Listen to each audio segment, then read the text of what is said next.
script, Dr. Jones.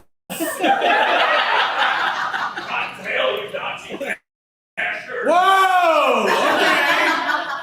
Okay, nice. Really nice. Is this how you engage with everyone you disagree with, Dr. Jones? So much for the tolerant left. So I'm a Nazi now, am I, Dr. Jones? Why? Because all of my friends are Nazis? Because I exclusively interview Nazis on my radio show? Because when they do the salute to me, I do it back. Yeah, I do it back as I'm bit. As I'm bit because it makes you so triggered, Dr. Jones. Do you call everyone who seals you in the clip a Nazi, Dr. Jones? Because if you do, the word is going to begin to lose all meaning. And who would want that? Not me. No, I said not me, Dr. Jones. Why? What did you hear?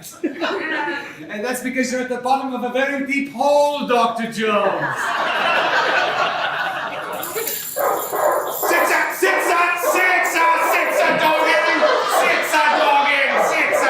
Sorry, my twin Dobermans are going crazy over there. You haven't been near a Finma or a roof. Most of our nation's history, two things have been considered too impolite to ask about: religion and medical history. So why then should I be forced to disclose that I've been bitten by a zombie when I don't want to and would rather pretend things are completely fine? Fear-mongering leftists will tell you that the zombie virus has a 100% mortality rate, when research shows that most people who get infected actually make a full recovery and come back to life with the strength of 10 men. Postmodernist Democrats love to proclaim, "My body, my choice." But when poor Bryson made the choice to conceal his zombie bite, the so-called tolerant left treated him with open hostility and dome-blasted him with a crossbow. All because they couldn't tolerate someone with different opinions. So what should you do the next time a cultural Marxist asks you to roll up your sleeve and dramatically reveal your festering zombie bite to the group? Nothing. After all, it was the great Ayn Rand who said, "Stop it. I don't have to answer that question. If you don't stop asking me, I'm gonna freak out."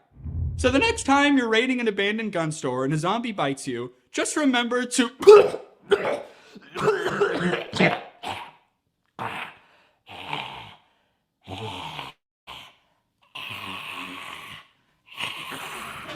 Hey Blake, are you... Oh shit! Oh fuck, get the crossbow! Already on it. Wait, why didn't he tell us he was bit? Yeah, we literally have a cure. Yeah, I don't think he would have taken it. Yeah.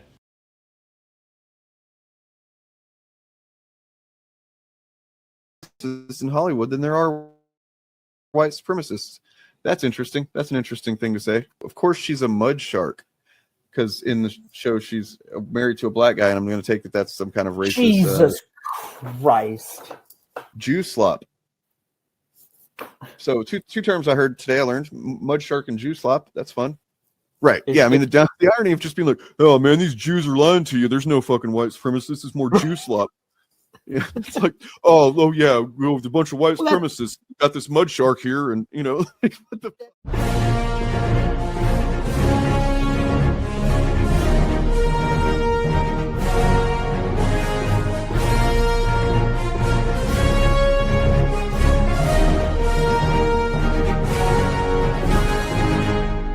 All right, you assholes.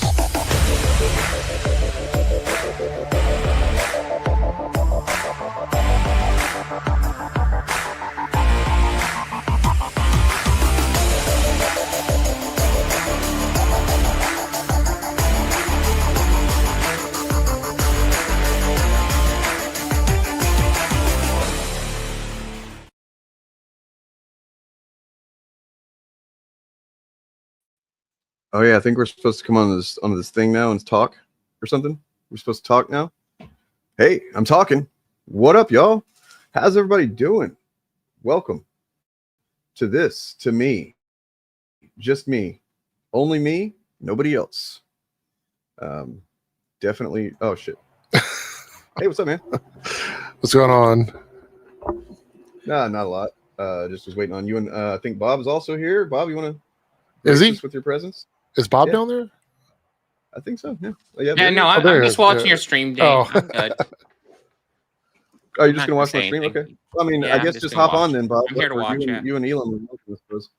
Yeah. I'm Um, good. He's here too. Don't worry. How y'all doing? It's Wednesday. We do the show on Wednesdays. No, I mean we can talk about it. We just have to be very praiseworthy. Oh, you're saying you aren't allowed to talk. I thought you were like kind of like being colloquial and referring to everybody. That's crazy. I mean, actually, you know what? That kind of makes a lot of sense now that I think about it. That makes sense. That's probably a smart choice. Well, I just want to say the past week has been so like sane and reasonable. Like this tragic event happened and people went, wow, that shouldn't have happened. But the dude also like, did a lot of bigotry and shit like that. So let's not sugarcoat Whoa, hey. Wait, I'm just reporting things as they happened. Everybody was sane and reasonable about this. You're gonna lose your job. You're gonna have the full weight of the government come down on you. Okay. Oh wait. Are you telling me people weren't reasonable about this? I got bad news about that. Yeah, no. God damn it. So in accordance with your video here, Eric, we just watched the first bit of it here. But, Okay. Yeah, go for it. Was it?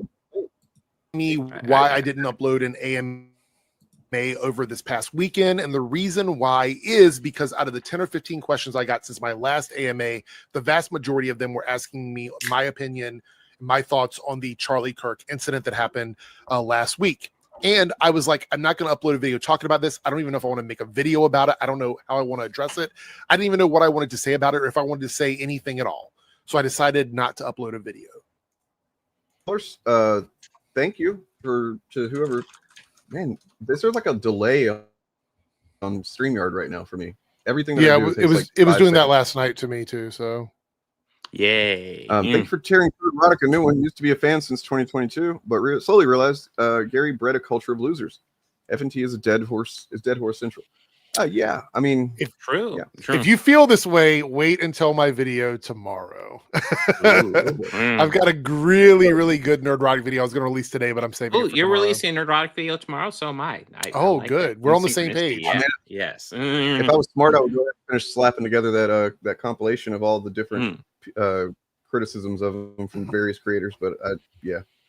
Somebody wanted me to watch. He did a super cut of like all of his Hollywood is Dying videos or whatever and released that. Oh god, that sounds awful. However, it is 3 hours long. Yeah. And they wanted me to react to it. I was like, I am not reacting to a 3-hour supercut of Nerdrotic.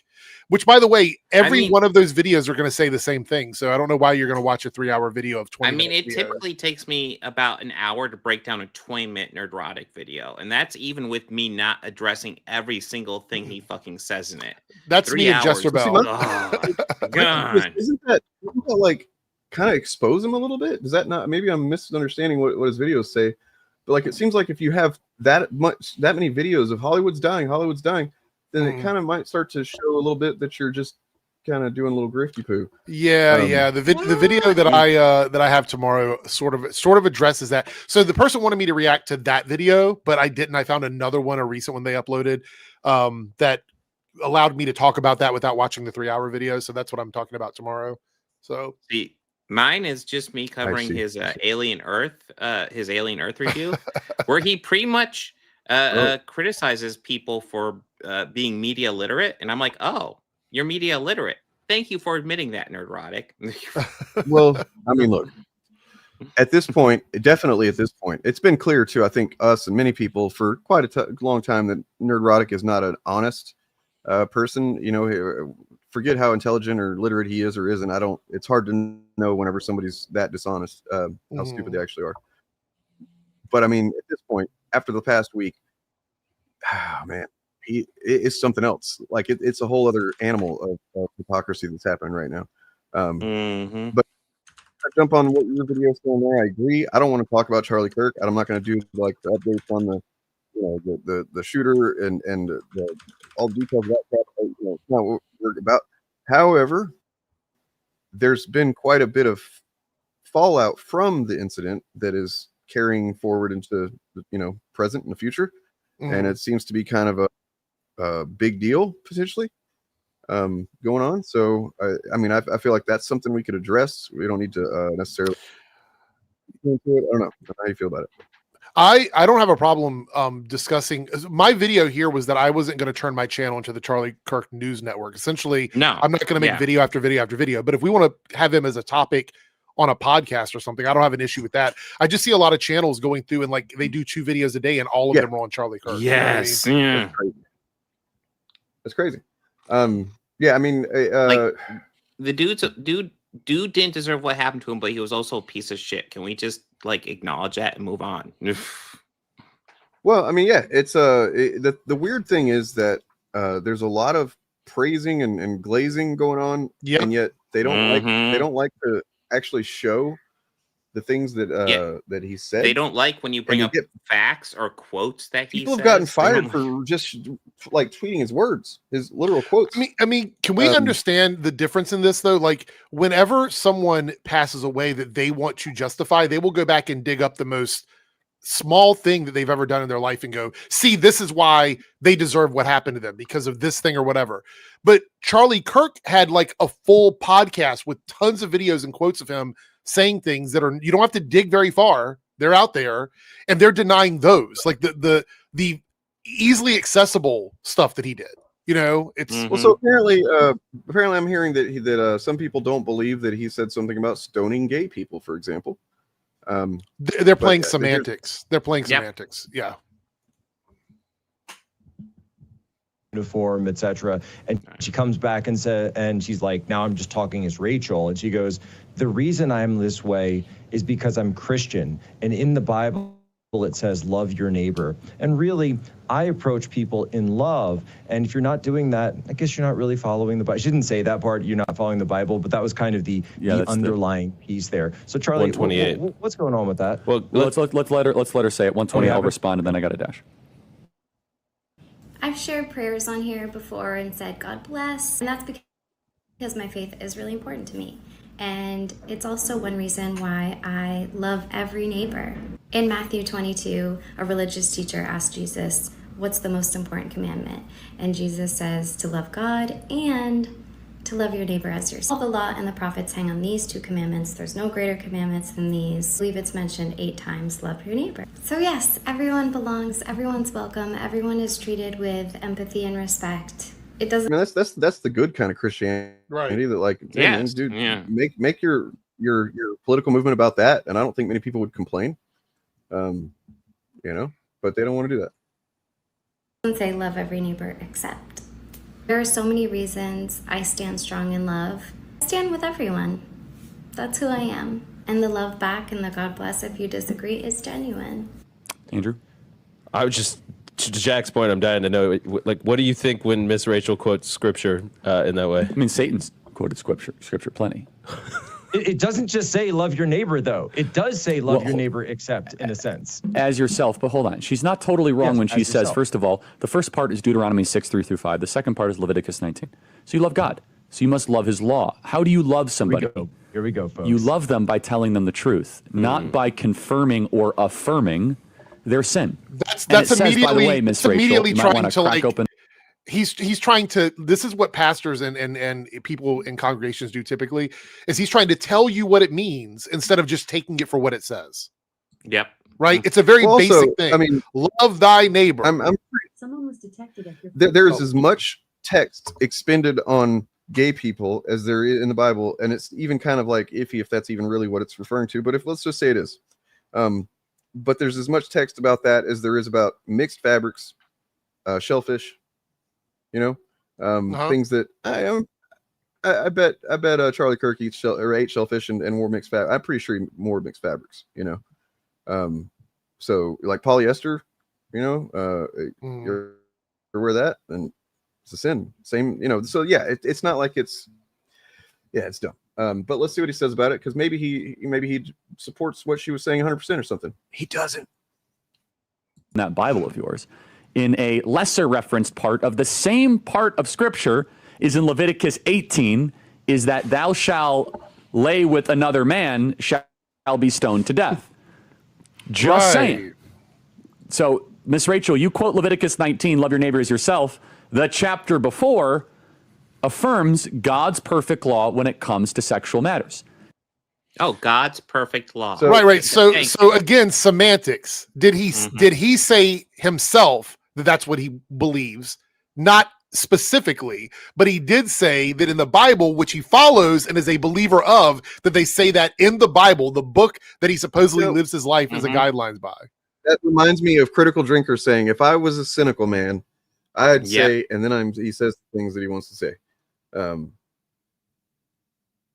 the way, I add this to assets, so if people need the good Kirk, we have a little bit here. Well, here's one thing you can be sure of, mister. Leave any bigotry in your quarters. There's no room for it on the bridge. So we can infuse the stream with the good Kirk occasionally, because So let's I want to get into kind of just we talked about it a bit yesterday. Eric was on stream with me a bit, and it's relevant. We can look at these examples again that we looked at yesterday of like literally all of these the typical chuds that we've all covered for a long time now. They're all doing just overt cancel culture, like shameless fucking canceling of people. And I mean that in a literal sense, because it's not just a bunch of people calling somebody out on Twitter. It is calling people out whenever the government is listening and is willing to, put its weight on companies in order to get somebody fired or whatever. That's fucking canceling. That's fucking, that's censorship. That's literally what it is whenever the government's involved, not whenever somebody says, hey, don't say that, I don't like that. Or whenever YouTube says you can't use those words. That's not censorship. It's not a violation of free speech anyway. So here's this.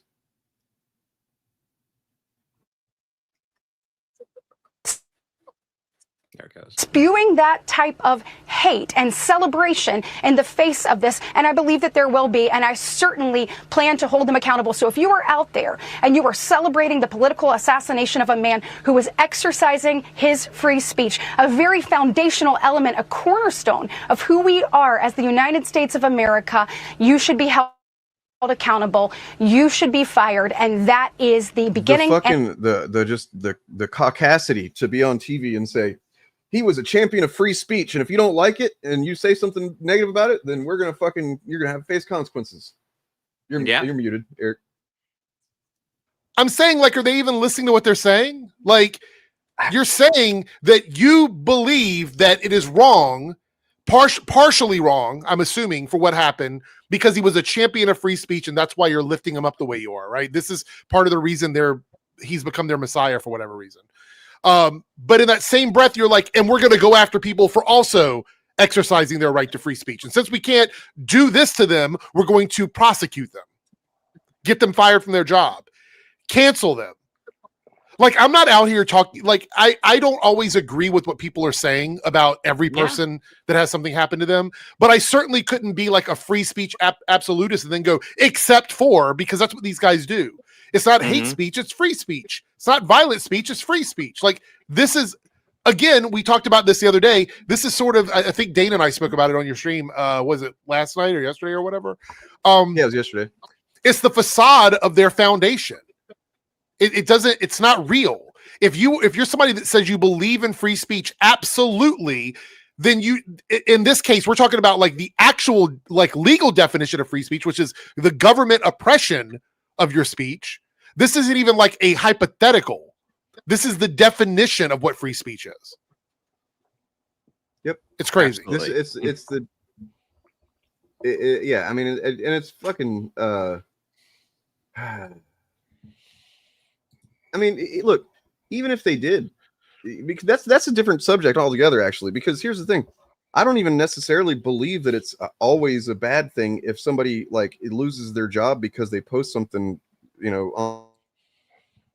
on social media. Like, that's beside the point, but we can get into it because, well, there are companies that look, Gina Carano didn't get fired, but didn't get renewed basically because she was a public facing person representing a couple of different big brands, Star Wars, Disney, and she was fucking it up. It'd be like me wearing a Burger King uniform working at Burger King, and I go down the street, go into the library, and take a dump on the fucking floor.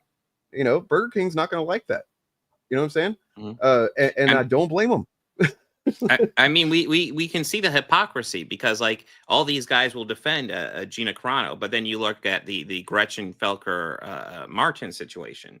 I agree. I think her joke was in poor taste, but like all these chuds are like celebrating it, and it's like, wait a minute, I thought you were the guys who were all for the edgy jokes, which that very much fucking was. I thought you guys were all for that shit, but apparently now you're against it. I also want to point out, I don't have an issue with how an employer handles this situation with their employees, whatever they think is best for their company, except when it's done in like, firing somebody because they're gay or something like that. If we're talking about a free speech thing and contracts and stuff like that with companies, that is completely different than the government coming down on schools and organizations that they are in control of and saying, if you don't do this thing, you are going to get in trouble. If you don't fire this person, you are going to get in trouble. Because to me, that is the textbook definition of what free speech is the government not controlling what we say. Private companies, we could argue to the ends of the earth about what we believe and how we feel about it and that. But I think when it comes to the government, it's very clear they should not be telling people what they can and cannot say.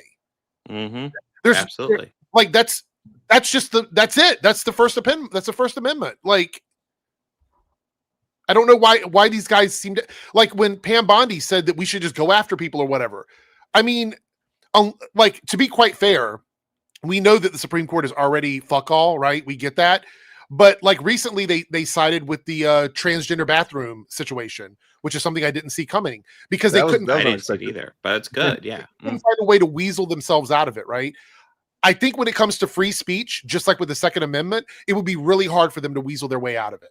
So I think if this ever ended up in front of the Supreme Court, it would not be good for the Trump administration, because even Trump, I'm crossing my fingers. He came out and said, Supreme Court, man, the day before, that he would be up for banning pride flags, but he knows it. Oh yeah, he was talking. He said there are a lot. He was talking about trans flags in the same context of like going after Antifa, and then some fucking crazy, plant journalist was like, "What about trans Tifa? I've never fucking heard of that." I think is Marjorie Taylor Greene's boyfriend is the guy that asked the question.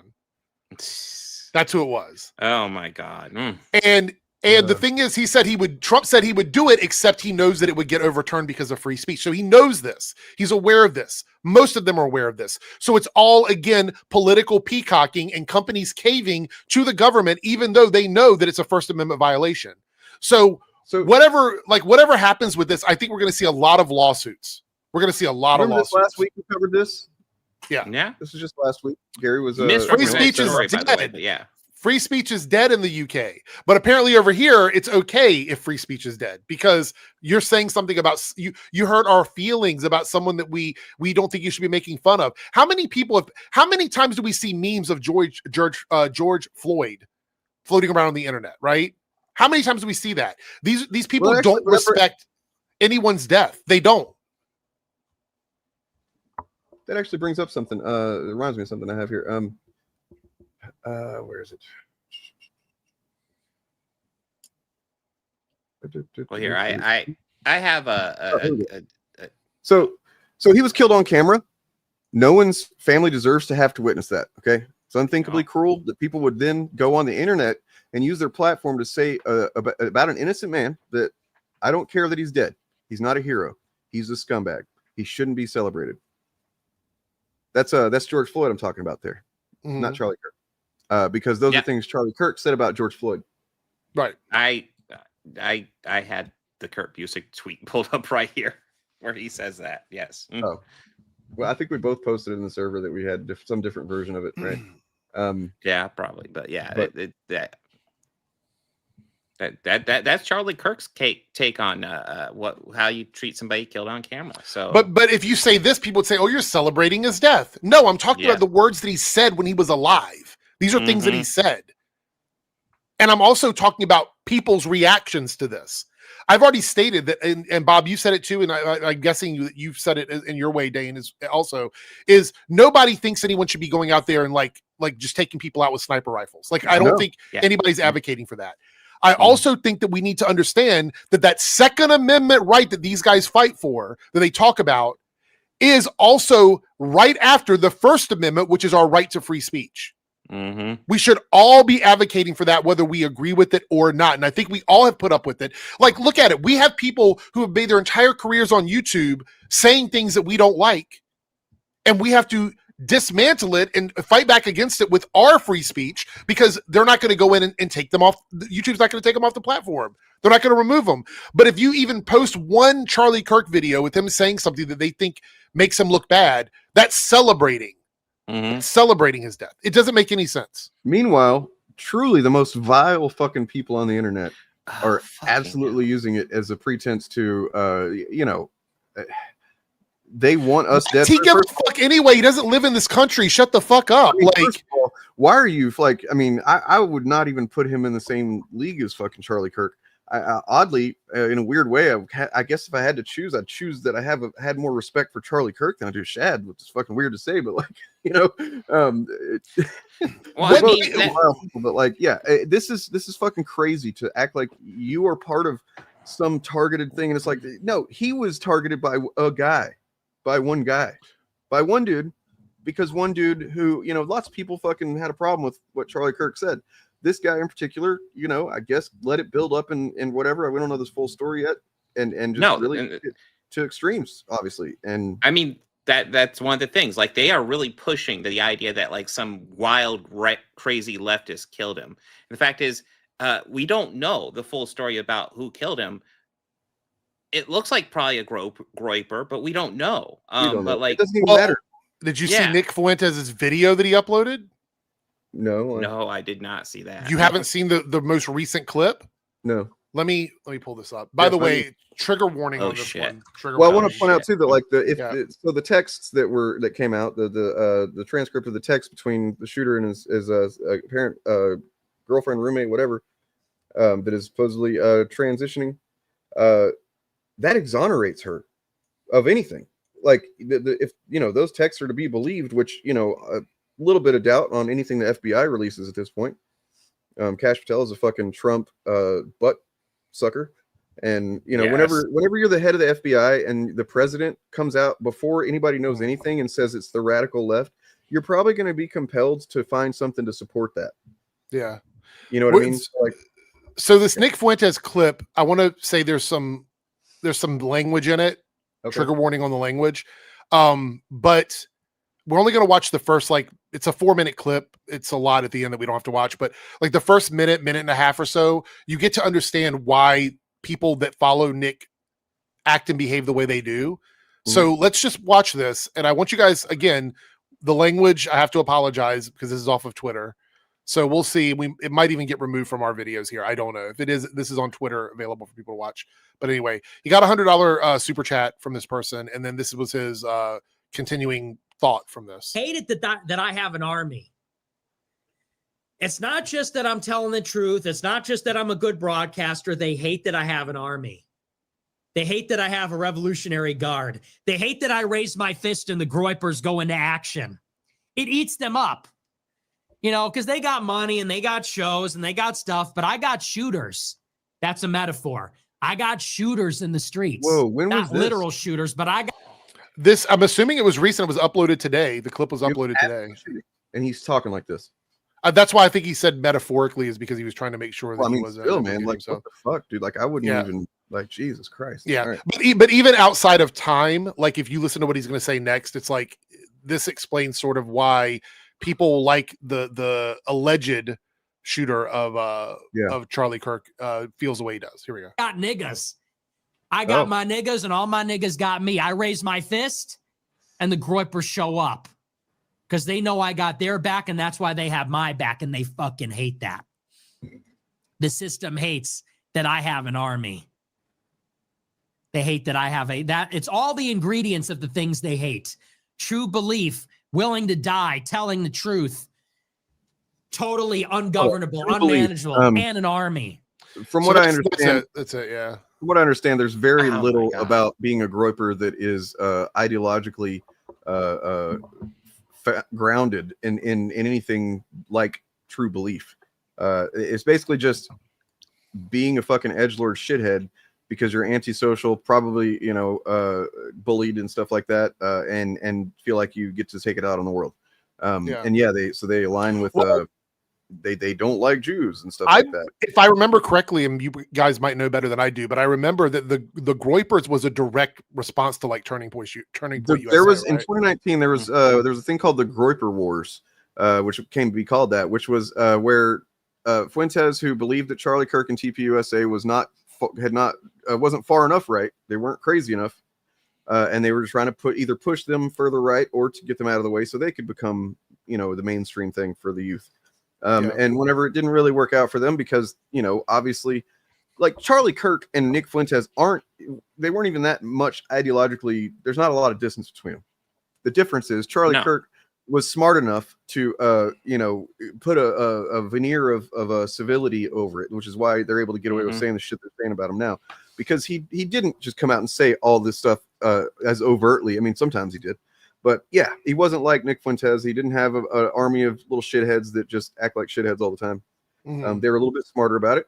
They knew how to get in with the establishment. And so the Groypers, there was a period in 2019, 2020 where they would go to the whatever speaking events that Charlie Kirk was doing, and they would end up, I think there was two incidents where they basically were almost every question that got called on was a Groyper in the audience. Like they were that fucking insistent on filling out all the. This is interesting. I just found out that clip is from less than a month ago, meaning that clip was probably right before. Oh shit!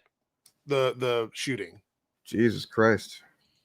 It was a Sam Hyde collab with it was Sam Hyde collab. So I watched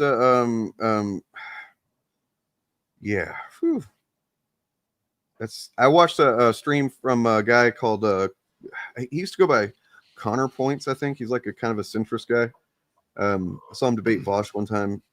But like I watched some of his stream randomly the other day, like the day after the shooting, and he was watching Nick Fuentes' most recent stream, which was on Rumble, had broken records for views on Rumble. And Nick showed up and was very immediately striking certain tones that was like partially like he did seem legit rattled that happened. Like he couldn't believe it, and also, wait a second, I'm also in the public sphere, and that could happen to me, kind of thing. You know what I mean? But then also he seemed very much interested in walking back the animosity that they had between the two groups. And to me, that said something that it didn't say necessarily that he knows that the guy was a Groyper, but it says that he knows that it's possible. You know, so I don't know. I would say that, and somebody else mentioned in the chat here, I don't remember who it was. Sorry, I have to scroll up, but mentioned something about like all the information they're giving out on social media is going to tank the case because it's just, they're revealing too much that they're not going to be able to, the case will probably get thrown out or at least be unable to get a jury because they're releasing way too much information publicly already. Like all these text messages and stuff, these things shouldn't be public right away. They've still got to go to trial. Probably shouldn't. But I mean, speaking of, I have this right here, and I think it's worth going over just to kind of address the trans issue of the whole thing. So this is what you see of their exchange here. She clearly didn't know anything about it, and when she did, she pretty much, once she was like, "Holy shit, you're serious," she stopped responding to him. So this is him. He's gone. He's gone to wherever where the shooting happened. So September 10th, roommate / I guess partner, whatever, received a text message from Robinson, said, "Drop what you're doing, look under my keyboard." Looked under the keyboard, found a note that stated, "I had the opportunity to take out Charlie Kirk, and I'm going to take it." Police found a photograph of this note. The following text exchange then took place. After reading the note, roommate responded, "What? You're joking, right?" He said, "I'm still okay, my love, but I'm stuck in Orem for a little while longer yet. Shouldn't be long until I can come home. I got to grab my rifle still. To be honest, I had hoped to keep this secret till I died of old age. I'm sorry to involve you. You weren't the one who did it, right?" "I am. I'm sorry. I thought they caught the person." "No, they grabbed some crazy old dude, then interrogated someone in similar clothing. I'd planned to go grab my rifle from the drop point shortly after, but most of that side of town got locked down. It's quiet, almost enough to get out, but there's one vehicle lingering. Why? Why did I do it? Yeah, I had enough of his hatred. Some hate can't be negotiated out. If I am able to grab my rifle unseen, I will have left no evidence. Going to attempt to retrieve it again. Hopefully they have moved on. I haven't seen anything about them finding it. How long have you been planning this? A bit over a week, I believe.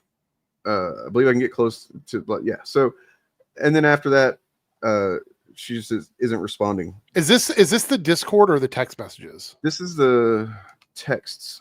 Because there's a lot of people, and I'm not talking about just on the left. There's a lot of people across the board that do not believe this is the real exchange between them.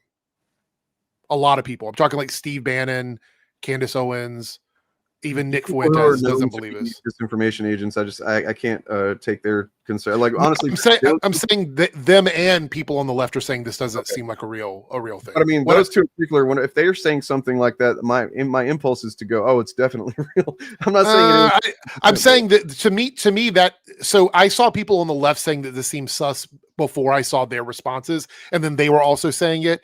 So I don't think they would be saying what people on the left are saying just because. I think they would just probably go along with it. I think there's an issue here because this doesn't feel like a real conversation between people. Even me reading it doesn't feel like a real conversation. This seems fabricated. I mean, like I kind of get the vibe of it. I'm not trying to like. These are two really young people talking to each other. This is not how they would talk to each other. 22 years old or so. Still, like I work at the club with like Gen Zers all day long. They don't talk like this. They don't have conversations like this in text messages. Matter of fact, most of them don't even talk in text messages. They talk in Snapchats and stuff like that. So I don't believe this. I don't think this is real. I think this is them fabricating evidence. Why would they release this now to the public? It doesn't make sense unless they were trying to paint a narrative. So, if the narrative isn't the official narrative that we're getting isn't accurate, then what's the narrative? I think they're trying to make the roommate's involvement seem like it's more than what it is. That's what I think they're doing. I will be honest. This is a really bad job of that, I think. Well, I find this suspicious simply because this guy is saying such incriminating stuff over text. Like, yes, to plan stuff out in so detail, thoroughly and then say this incriminating stuff in text is. And he's also okay. So the other issue is here he's being very candid about this. Supposedly he turned himself in, but now he's not cooperating. Like it does. Some of this. He hasn't even. You're right. He hasn't. That's what I'm saying. So something is either this is real and what they're saying about him is fake, or his relationship with the roommate is fake, is real, and this is real, and then him turning himself in is fake. One of those things can't, like, all of this can't exist in the same bubble. It doesn't make any sense. And the Discord messages, which the Klippensteins released a bunch of Discord messages that I read yesterday, doesn't sound like the same person. Like the Discord messages that were written by him, confirmed by him, that you see his screen name and stuff on it, do not sound like the same person that wrote these text messages. It doesn't sound the same. And I can tell you this, when I text with people, my texting format is the same across everything. Like I talk the same everywhere. I don't talk differently depending where I am. Well, I mean, yeah. Right. So, like, yes, Ecom says he's seen you talking memes. Yeah, memes was another. No thing matter what, there was always going to be a shadow of doubt over anything the FBI releases at this point. For me, you literally can't fucking. I mean, I disagree with this. I've said it. I'd say it to my girlfriend, like verbally. We say it in texts. You know, it's sometimes kind of half jokingly. You know, sometimes it'll be like. But at this point, we don't even have proof that the roommate is trans. Like that's the thing. We don't even have proof of that. Like, there's no proof that the roommate is trans or gay.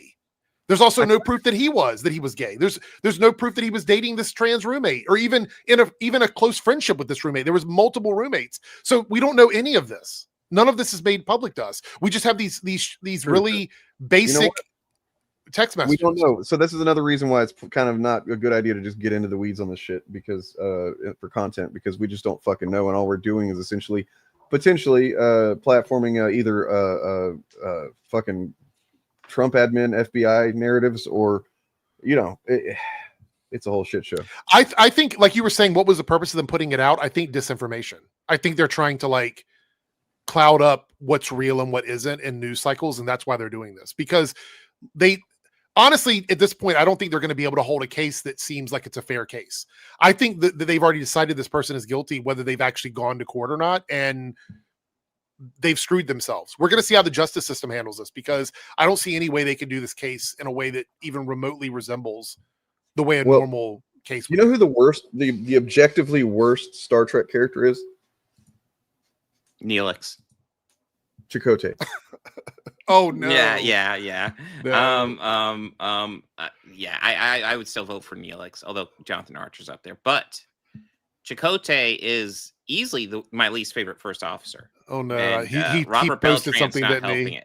He posted Oh yeah, something. Robert didn't he? Beltran is Oh, known no. for posting cringe. He likes to occasionally post cringe. He doesn't post that often, but like every time he last times he posts, I'm like, oh fucker.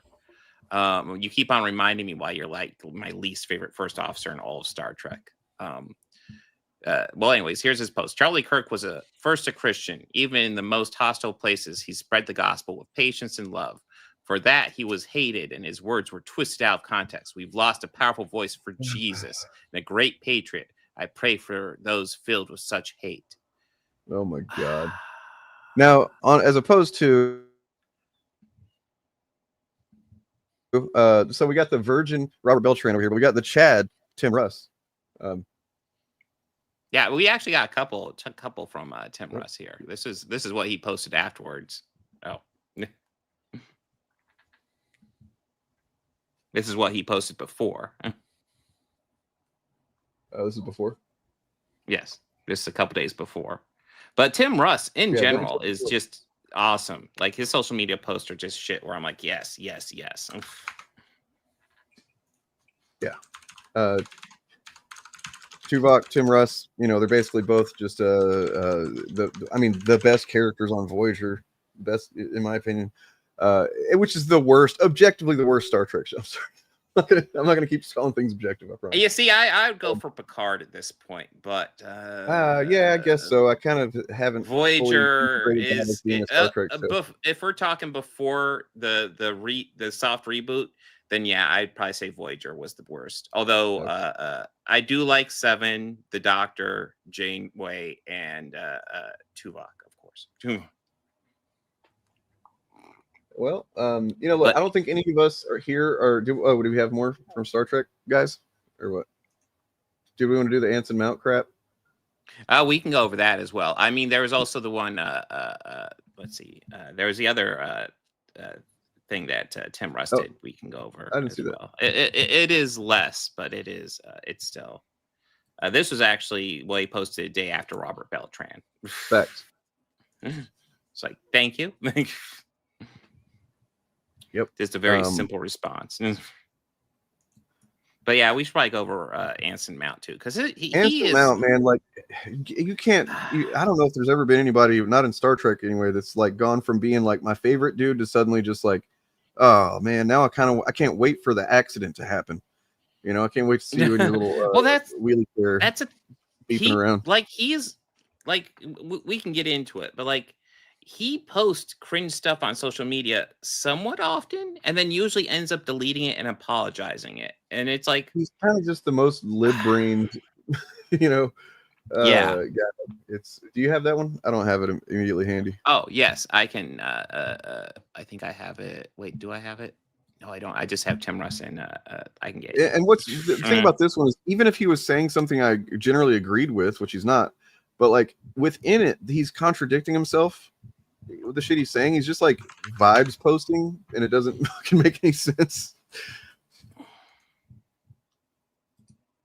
Because maybe he mistyped or something, but he says something like, nobody's ever been killed for their words. It's like, what are you talking about? And then he's also, yeah. Okay. Get this over to StreamYard. Here we go. The righteous tone I'm seeing from people on the left are relishing their opportunity to dance on the corpse is utterly horrifying. Let me be clear. I agree with pretty much nothing Charlie Kirk stood for, but certain so-called progressives should check themselves.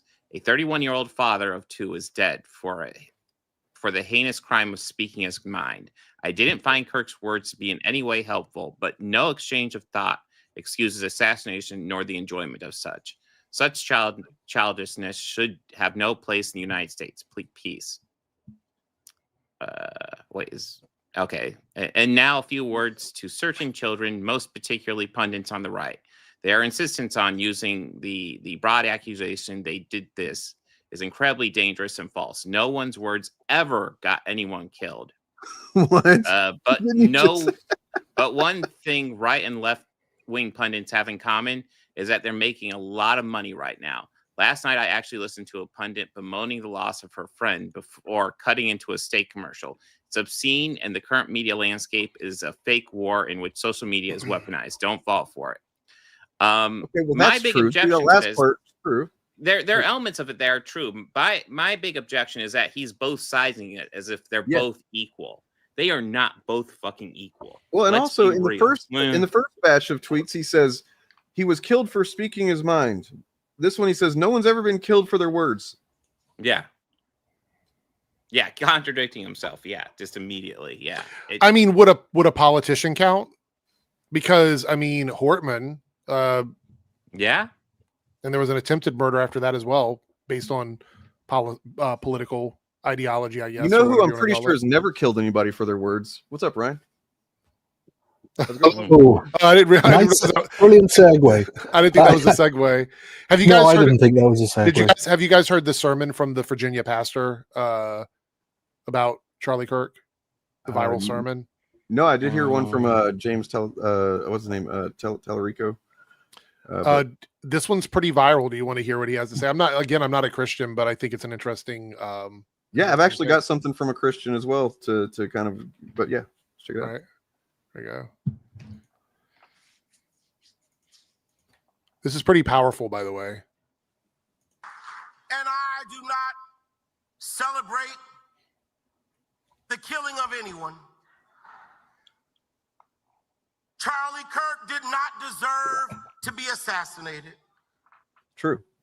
But I'm overwhelmed seeing the flags of the United States of America at half staff, calling this nation to honor and venerate a man who was an unapologetic racist and spent all of his life sowing seeds of division and hate into this land. Base. It gets better. And hearing people with selective rage who are mad about Charlie Kirk, but didn't give a damn about Melissa Hortman and her husband when they were shot down in their home, tell me I ought to have compassion for the death of a man who had no respect for my own life.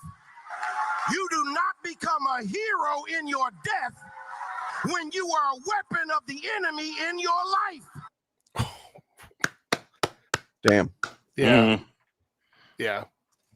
All right. I want to point out that there's even more so than I realized, Nerdrotic has turned into just like he's traipsing the corpse of Charlie Kirk around, and apparently we could have guessed. I'd never thought about it before, but we probably could have guessed that they're big fans of Charlie Kirk. No way. Shocking. Speaking of no, that, they're all Tim doing Russ, it, by the way.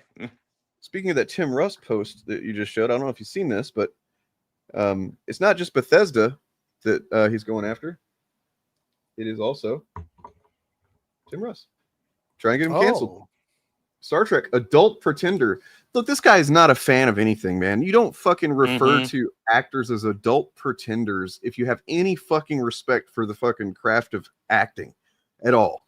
You know what I mean? Like this is clearly somebody that will find any way possible to say the most cynical, dismissive thing about whatever it is. You know what I mean? It's fucking so obvious. But coming from somebody who on a weekly, daily basis goes about pretending to be annoyed that they put a black person or a woman in something, it is just the height of hypocrisy for him to call anybody an adult pretender. He's in that's his not 50s. all he pretends about, because he also pretends this. Let me find that post. So you guys saw that there were some people blaming South Park or whatever. Yeah. He responded to that. He said, "No one blames South Park. Fuck off. I do blame the corporate legacy media and access media for playing its part in dividing this country with their endless bullshit."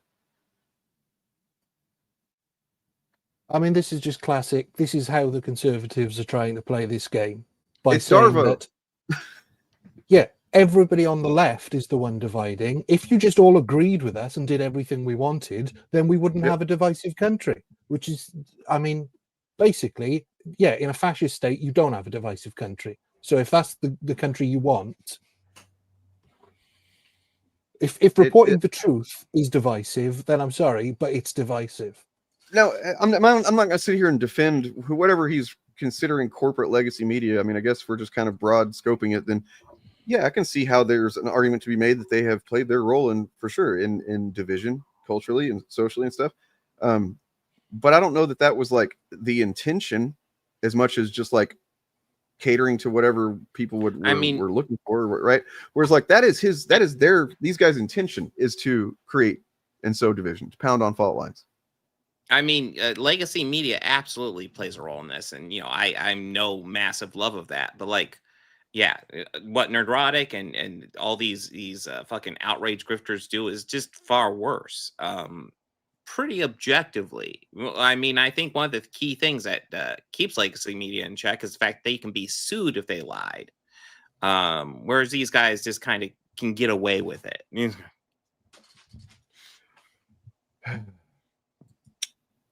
And for anybody that missed it, this is the thing that just kind of blew my mind yesterday or the day before, or whatever. This post.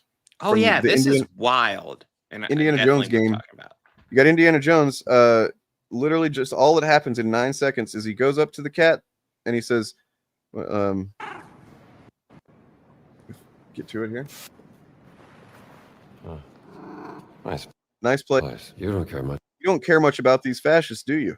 He says to the cat. That's all that happens. So what I love about the clip and how all these guys are getting outraged about it is that this is them pretty much saying Charlie Kirk's a fascist.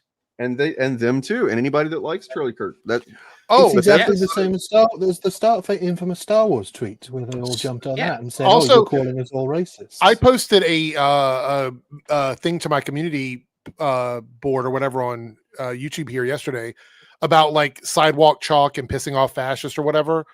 And I had someone comment under there about like, why am I saying this about Charlie Kirk or whatever? I didn't even mention Charlie Kirk in the post at all.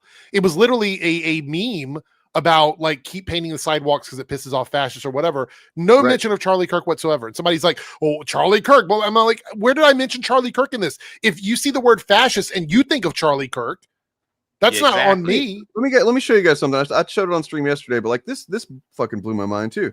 There's a video that went up, I think, day or two after the murder of Charlie Kirk, which once again, we'll say nobody here fucking condones or celebrates or thinks that's a good thing at all.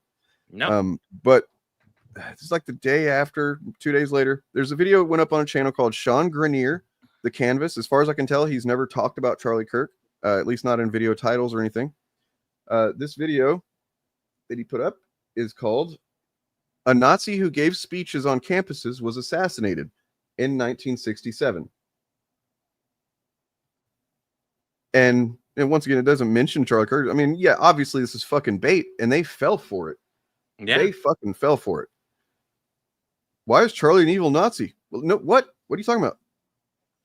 You know what I mean? And there's a bunch of people mad that he would have the fucking gall to upload a video about a Nazi that was assassinated by another Nazi in 1967.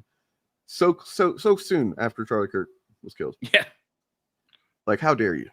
That's fucking crazy. It's crazy how fucking, yeah. When the word fascist is said and the people go, "Oh my God, how dare you insult Charlie Kirk?" It's like, so he's a fascist and you're okay with it. Let's talk about the word fascist.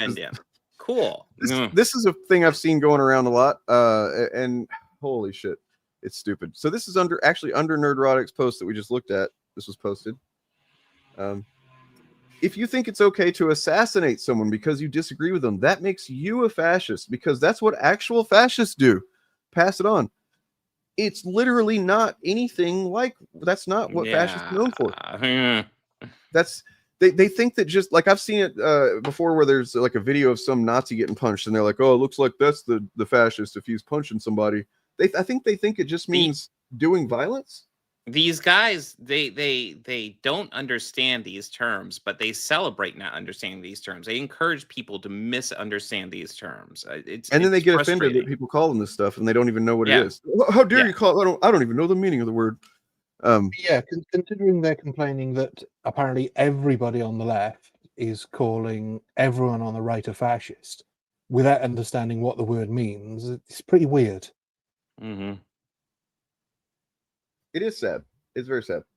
Fun fact: fascism's a far right thing. 100%. You literally can't be. I mean, you can be an authoritarian and be on the left, but you know. This isn't even new, by the way. With my sort of media historian hat on, it was a joke from like the mid 60s to the 1990s that hippies would call everybody a fascist. It was a joke. So to suggest this is suddenly something new that's happening because things that are fascist are being called fascist is ridiculous. Yeah, and I want to address something real quick because I saved a comment. I've seen a couple of things kind of expressed like this. Generally, hold on, Gordy wants out, fucking yelling at me. Mm-hmm. I should point out that Ryan Canal. Real quick, we got a super chat a while ago. I wanted to kind of shout out. I hate Kirk with a passion, and even I was horrified by the assassination. I swear almost every day is turning into something out of V for Vendetta. Yes. Well, thank you for the super chat, Jack. And yeah, I agree. So when it comes to this, it's so somebody had said in Discord or something that I think it might have been you, Ryan, that you were like they're using this, you know, to kind of grift or whatever, and I was like, I think it's worse than grifting. I think what's happening is it's actually bigger than grifting. This is it definitely is. Just to clarify what I was saying, there are people. This is the thing that they've been trying to get to this whole time. So like the fact that Nerdrotic's channel isn't doing so well and stuff like that, all that yeah, I'm sure that maybe they have to tighten their belt, but they're going to tighten. They're thinking they're tightening their belt in a world that is made for them, and they're probably pretty comfortable with that. Because where they're at right now is what they've been pushing for. In the short term, in the immediate, you know, personal interest level of things, these grifters have been wanting money, but that's not all they've been doing, because you can grift in all kinds of ways, but they've been grifting specifically to the far right because they wanted to make the country a far right country. They wanted to get rid of liberal institutions and liberal ideas and you know, woke, whatever, you know, and this is them along with Trump, the administration, Stephen Miller, JD Vance. They're all making a very clear, coordinated push. And I don't know how it happened so quickly. I don't know if they were waiting for something like Charlie Kirk to happen, but it seemed to just like they pressed a button and went into this fucking mode where they're like, all right, this is it. We're now going to do the thing. Because, you know, Trump, for example, he knows that if he ever gets kicked out, if he's ever leaves the White House, he's probably going to face some kind of charges for shit that he's done. Mm-hmm. You know, or some kind of accountability. 34 counts. So he's not going to let that happen. And then generally, the right they know that if they lose power, that's why they're doing such unpopular shit. That's the only saving grace here, is that most of the shit they're doing is very, very unpopular. But they're doing it anyway because they don't fucking care about the will of the people anymore. And they're gaslighting us because they don't fucking care about reality. It's the narrative. It's all narrative. Sorry, go ahead. The one thing I would push back on is I don't think this is quick. I think this is always the plan. This is what they always do, and this is what they've been doing maybe for the past 50, 60 years, is they push you, and then they say, hey, I'm only pushing you because you were getting a bit too close. And then they take a step forward and they push you again, and they say, I was only pushing you because you were a bit close. So this rhetoric this rhetoric they're putting out now, this is them testing the waters to see if they can get away with it, to see if there's a pushback. If there's no pushback, they'll push again, and they'll keep pushing. So I think I get what you're saying. You're not entirely wrong, but I think that, you know, this is.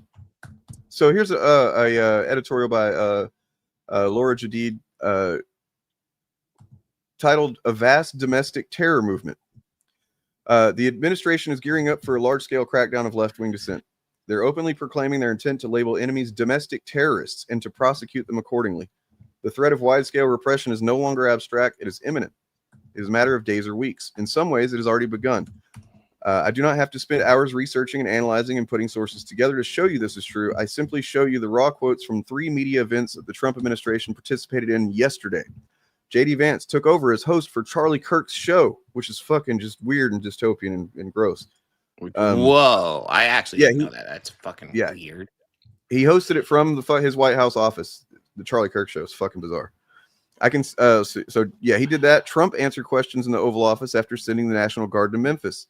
And Pam Bondi made an hour-long appearance on Katie Miller's new podcast. Quotes from all 3 of these appearances are circulating around the internet, and any single one could be mistaken for yet another out-of-pocket threat that will be forgotten by tomorrow. Taken together, however, the message appears both clear and coordinated. They're saying the same thing using similar words in response to similar questions. To say that message is grim would be an understatement. We are in a new kind of danger, and once that danger arrives, it is likely to move fast. So first, Vance did Charlie Kirk's podcast. He said, in a move people are calling very normal and definitely not fascist propaganda, J.D. Vance hosted the Charlie Kirk show. Here's some quotes. We have to talk about this incredibly destructive movement of left-wing extremism that has grown up over the last few years. What is he talking about? That doesn't exist. It just doesn't exist. And I believe it's part of the reason why Charlie was killed by an assassin's bullet. We're going to talk about how to dismantle that and how to bring real unity. That's not chilling at all. Then he says, you have the crazies on the far left who are saying, oh, Stephen Miller and J.D. Vance, they're going to go after constitutionally protected speech. No. We're going to go after the NGO network that foments, facilitates, and engages in violence. That's not okay. Violence is not okay. So, that doesn't happen. So who are they going after? They're just going to go after the, people that raise money for progressive causes, essentially. They're going to say that they do violence. They're going to try and pin it on shit on them. Violence is not okay in our system, and we want to make it less likely that can happen. Then Miller goes on to say, we're going to channel all the anger we have over the organized campaign that led to this assassination to uproot and dismantle these terrorist networks. What fucking terrorist networks? It has nothing to do with what happened to Charlie Kirk. The organized doxing campaigns, you mean what they've been doing to anybody that is so fucking insane, dude. The organized riots, the organized chaos. No,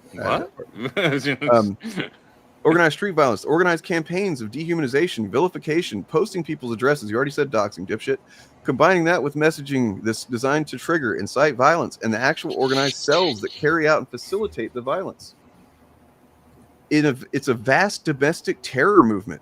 And with God as my witness, we are going to use every resource we have at the Department of Justice, Homeland Security, and throughout this government to identify, disrupt, dismantle, and destroy these networks. That's not good. Vance then says, I've heard many calls in the last few days for unity and healing in the wake of Charlie's assassination. You have no idea how desperately I want that. How gratified I was when Democratic friends and even former Senate colleagues reached out to offer their condolences to me. But unity, real unity, can be found only after climbing the mountain of truth. And there are difficult truths we must confront in our country. One truth is that 24% of self-described very liberals believe it is acceptable to be happy about the death of a political opponent, while only 3% of self-described very conservatives agree. It's a lie, by the way, that statistic. What? Yeah, surprisingly, that statistic's a lie. It's about even on both sides. In fact, I think conservatives are 30%, so conservatives are higher. So that's a lie. From so just one to of go their over bullshit the statistics. stats on this shit. So murders and politically motivated terrorism, excluding 9/11, foreign nationalism. Let's see.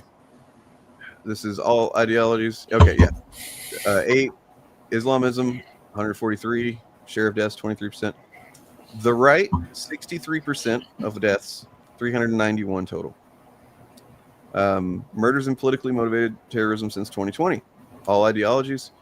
Let's see. We got right 54%, and then everything else makes up the rest. It is overwhelming. And then, by the way, they are deleting these data sets from White House websites currently. They might have already deleted them all by now. Yeah, apparently the party that's for truth is all about deleting facts. Because let's face it, when they say truth, they're talking about feelings. They're talking about feelings over facts, which and they've been dealing with this whole fucking time. As she points out here, these numbers probably look a little bit higher than what you're used to, because Cato has put their thumb on the scale to inflate the left-wing number. This is with left-wing numbers inflated. So from the report, some marginal cases like that of Aiden Audrey Hale are included, even though the local police disagree.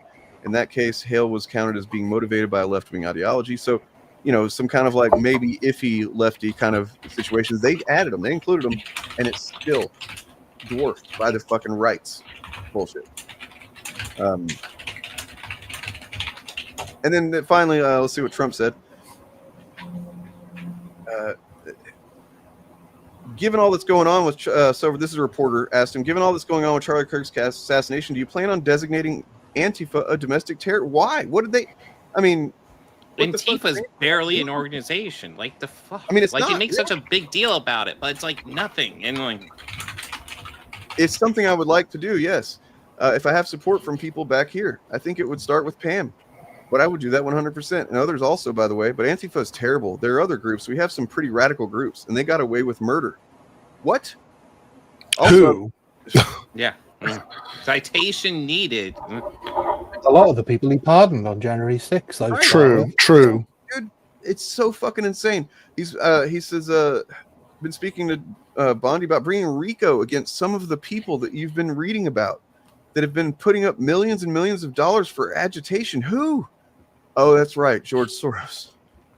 Well, not to sidetrack from this, but anytime they try to do these kinds of things, it bites them in the ass, because apparently going after I don't remember if it was a month ago or whenever it was at least a couple weeks back. They set up the committee to try and go after to find any sort of government corruption on people that were using houses as residence in places where they weren't while they were campaigning or while they're in office and things like that. They're finding out a bunch of Republicans did it too. So now they're not talking about it anymore. So the problem is when they do these kinds of programs and these committees that are supposed to go after these things, and they find out that the corruption exists on their side, all of a sudden they don't talk about it anymore. It does have a, now that you mention it, yeah. Except it's kind of worse because McCarthy didn't have the the ability to fucking put the full weight of the military onto somebody that he just designated communist or whatever. Yeah, McCarthy was a senator. He wasn't president. Also want to point out. Oh, go ahead. Sorry, Dane. I was just going to say, when you lack Morales, you lack revision. Yeah, fair. Yeah. Who's Morales? All right. Spider-Man. So Columbia, exactly. I mean, that all works, right? Columbia, Rica, New York, $5 super chat. Thank you so much. The authoritarian expert that escaped to Canada earlier this year, I believe it was like March of 2025. I think he works in Toronto now. Has stated the other day that the right is on the phase 2 of the fascist playbook. Yeah, because but the truth is, a lot of phase 1 didn't work the way they wanted it to. So they're now scrambling to kind of shift ahead without all of the pieces working. They're finding out that it's a lot harder for them to do it than they thought, because there is resistance within the government. Yeah, you're right. When you think about it, the deployments to into DC and to even to LA and stuff like that, that was partially, if not wholly, in a lot of ways, designed to create a situation where some protester would do something that then they could justify more, and it's like it didn't happen. It just didn't really happen to where they could. They did cleaning up the streets and like helping people through the park and things like that. There was nothing going on. So that actually makes sense now, and why they were so quick with this, because they were ready to press that button months ago. Yeah, and then suddenly Charlie Kirk is killed, and they're like, press the button. I think we all recognize that they were hoping that by deploying the military, it would escalate violence, and it didn't. To be fair, the so-called radical left did not do what they wanted them to do. By the way, there was a lot of people in organizations on the left in the cities that did have National Guard or some sort of like government presence in it, that were actively telling their communities, do not cause a ruckus, not because we don't want you to push back, but that's what they want you to do. And if you don't do that, they're going to have nothing to do. And that's essentially what happened. They didn't have anything to do. So If I could offer a glimmer of hope, is that one of the fundamentals for a sort of fascist uprising like this is economic instability. Now, okay, there is a period of economic instability in the US now, Yeah. but it is entirely at the feet of Trump. and Because he's been it's saying, primarily in places that voted for Trump too. That's the vast majority of them. Historically, fascists will also make things better economically, and that is a big part of what gets people behind them. Whenever Trump's failing at that because he's a fucking dumbass. Because if anybody hasn't seen it, on Jon Stewart's weekly show podcast, he interviewed Tony Gilroy and an expert on sort of various different types of revolutions and throughout history. And the guy who wrote the book about revolutions said that it could happen. You don't know. Revolutions either miss their target and nothing happens, or they happen when you least expect it. But it's very difficult to sort of plan for one, like they're trying to do in this sort of right-wing revolution. So it's very difficult for them to orchestrate it because all the pieces are not don't necessarily fall into place how you want them. This is absolutely delusional. Like this, I mean, I don't know if maybe I don't know what position you're coming from here, but like if it's as crazy as the people that hoard guns because they think they're going to fight the government if it comes down to it. Like, no, you're going to go out in a very quick blaze of fucking blood and guts. Yeah. If that's what the government chooses to do. That's insane. And it's, yeah. I also want to point out that we were talking about the people that are affected by Trump's policies.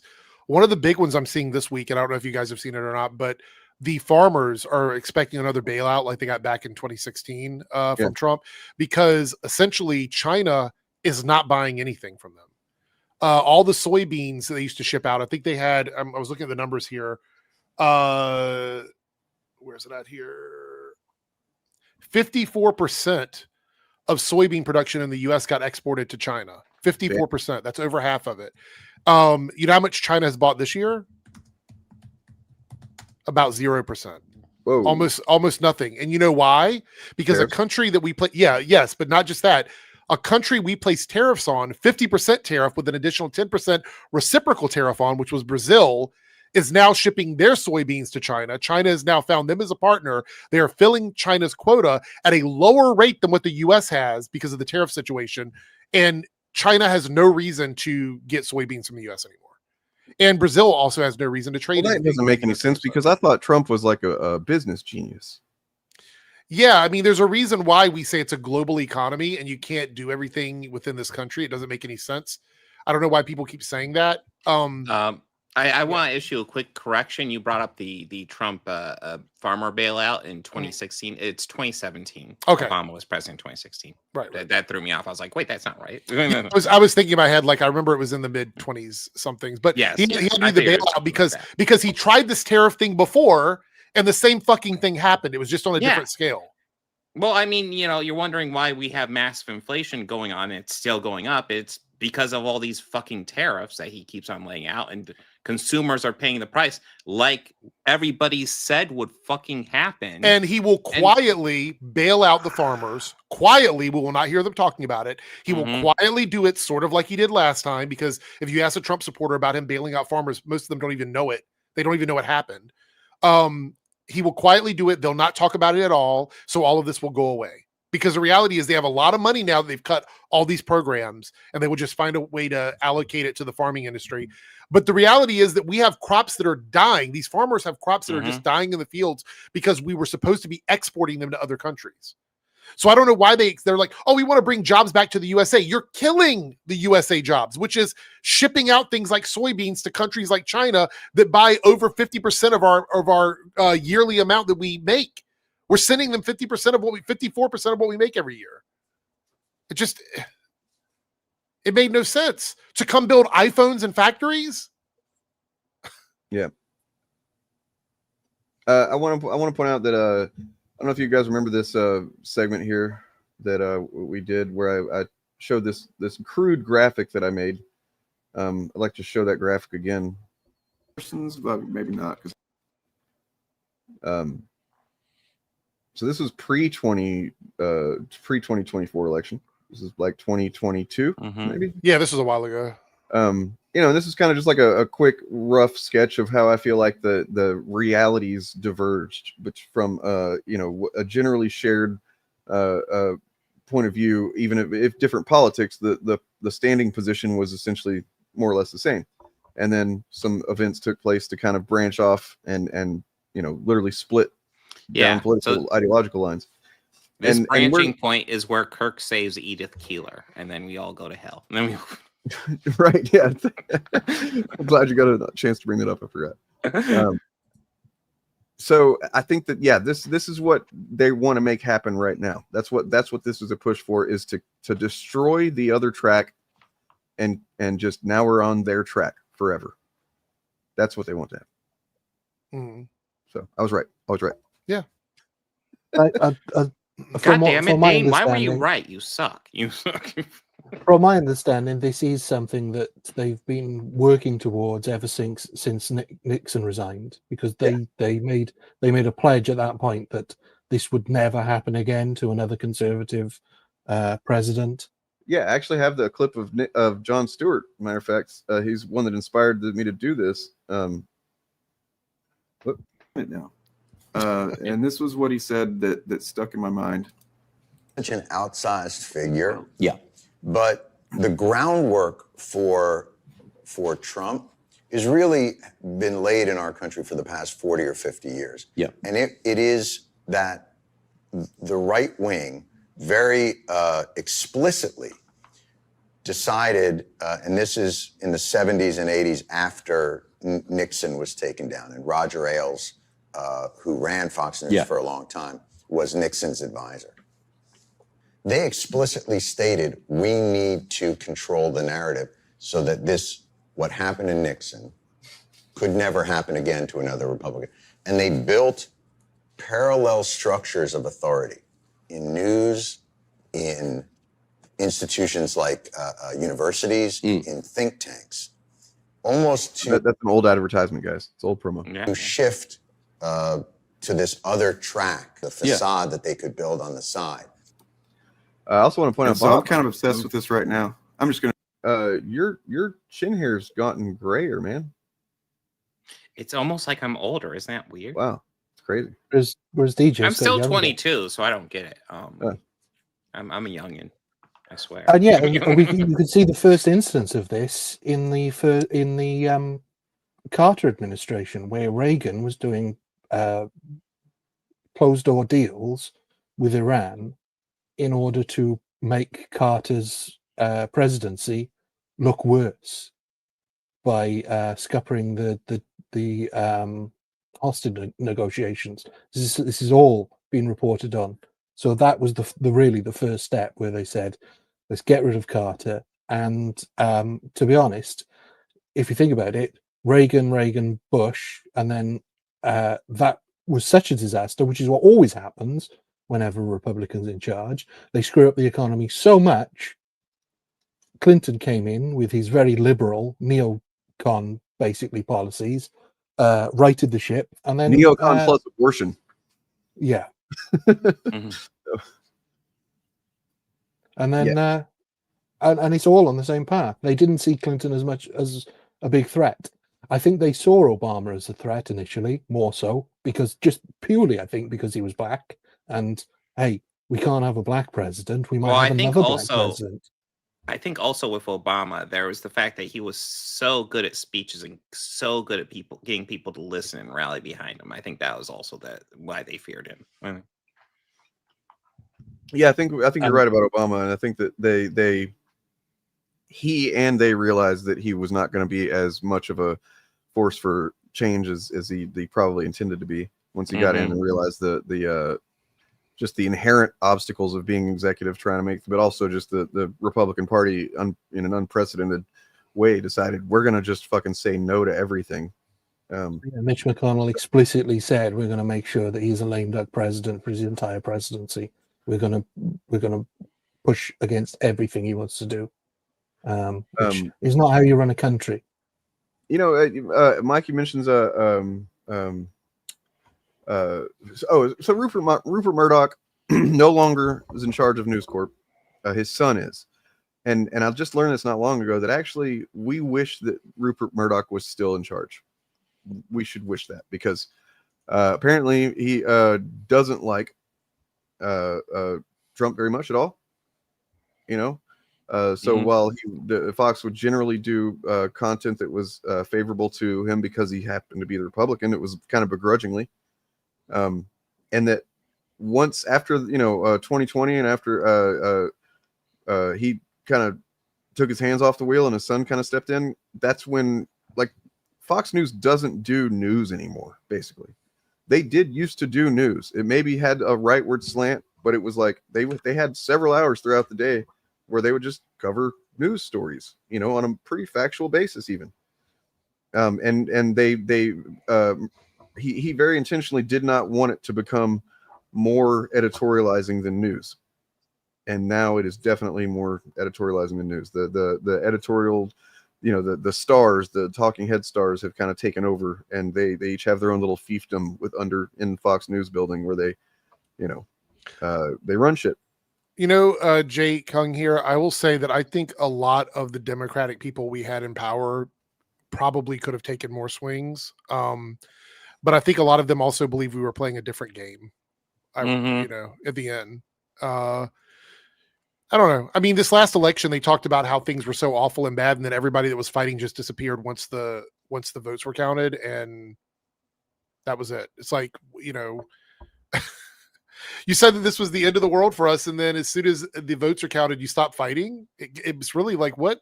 It was almost like dude, made my head spin a little bit. Like, listen, I get why Kamala Harris seceded, but like, I was shocked she did it so quickly. It's like, why not just make sure all the votes are counted? I think there's nothing wrong with saying, hey, let's make sure all the votes are counted, make sure this is fair and honest, and then I'll secede. I think that's reasonable. But like, she jumped at seceding. Like I don't think secede is the right word. So I was just checking. I mean, there was a lot of discrepancies in some of the voting that happened. Yeah. She didn't challenge any of them. No. Yeah. None of them. And I think it was one of those things where I don't want to necessarily look like how Trump looked when he challenged voting. Yeah. So I'm not going to challenge any of them. But I think that was a mistake because there are several places where they say that clearly something happened, but nobody's going to look into it. Nobody's going to challenge it. Yeah, I'm not saying she won. Musk made a couple of comments. So did Trump that kind of, you know, hinted that maybe they did something happened. That's what I'm saying. And no investigations, no nothing. You want to make the path easy for him? Fuck him. Like, that's the way I feel. If he already won, what's the harm? He ran on this like election was stolen thing for years. So if you challenge it one time, becomes an issue, then we have a bigger problem. Right. Super sus. Right. And then whenever they had their big breakup a while back, when he actually said something about it, then he was like, I helped, I made him win, basically. Yeah, and look, now we're not gonna start doing JQ shit around here if that's what you're fucking insinuating. Because that's not even how, as Bob explains here, other Bob, that's not how the relationship works between Israel and, I mean, it's a bad relationship. It fucking sucks. We're contributing to genocide for sure. But you know, it's not just like they call the shots. It's that they, you know, buy a lot of shit from us. So to be honest, as far as I can see, if Israel either never existed or had been entirely peaceful for the past 80 years, America would still be in the same situation it is now, because their goal is they don't care about Israel. The right don't care. No. It's another political pawn for them. Mm-hmm. They literally, Israel is basically a nation of Eric July, Candace Owens, Dave Rubin. You know, like they're the pick-me nation right now because they're useful to the Republicans until they're not useful anymore. Whenever, you know, which basically Republicans, they believe that if you're getting into the evangelical bullshit, then yeah, that's a whole thing with end times and it's so stupid. Hey, let me just shorten it up. Fuck Benjamin Netanyahu. Yeah. Except don't, because he doesn't deserve to get laid. Oh yeah, no, don't. By the way, no. Look, let's get into it. Let's just address this. Let's address this fact that it is a fact that Netanyahu very, very quickly after Charlie Kirk was killed, said we didn't do this. Like he essentially tweeted saying, "This wasn't us. Well, hey, it wasn't us." And then there's the fact that, and I have looked into this. These are facts that Charlie Kirk has historically TPUSA has been very friendly with Netanyahu. They've been buddies, but then more recently, I guess there's been some light criticism from Charlie Kirk about the whole. I don't know specifically what he said, but so that makes people conspiracy post about whether it was the Mossad had him killed or something. Is like clearly that's not what it was. To me, it's clear. But anyway, it's you know what? I forgot I wanted to show this. Coming out and they're saying, I'm only here because of affirmative action. Yeah, we know.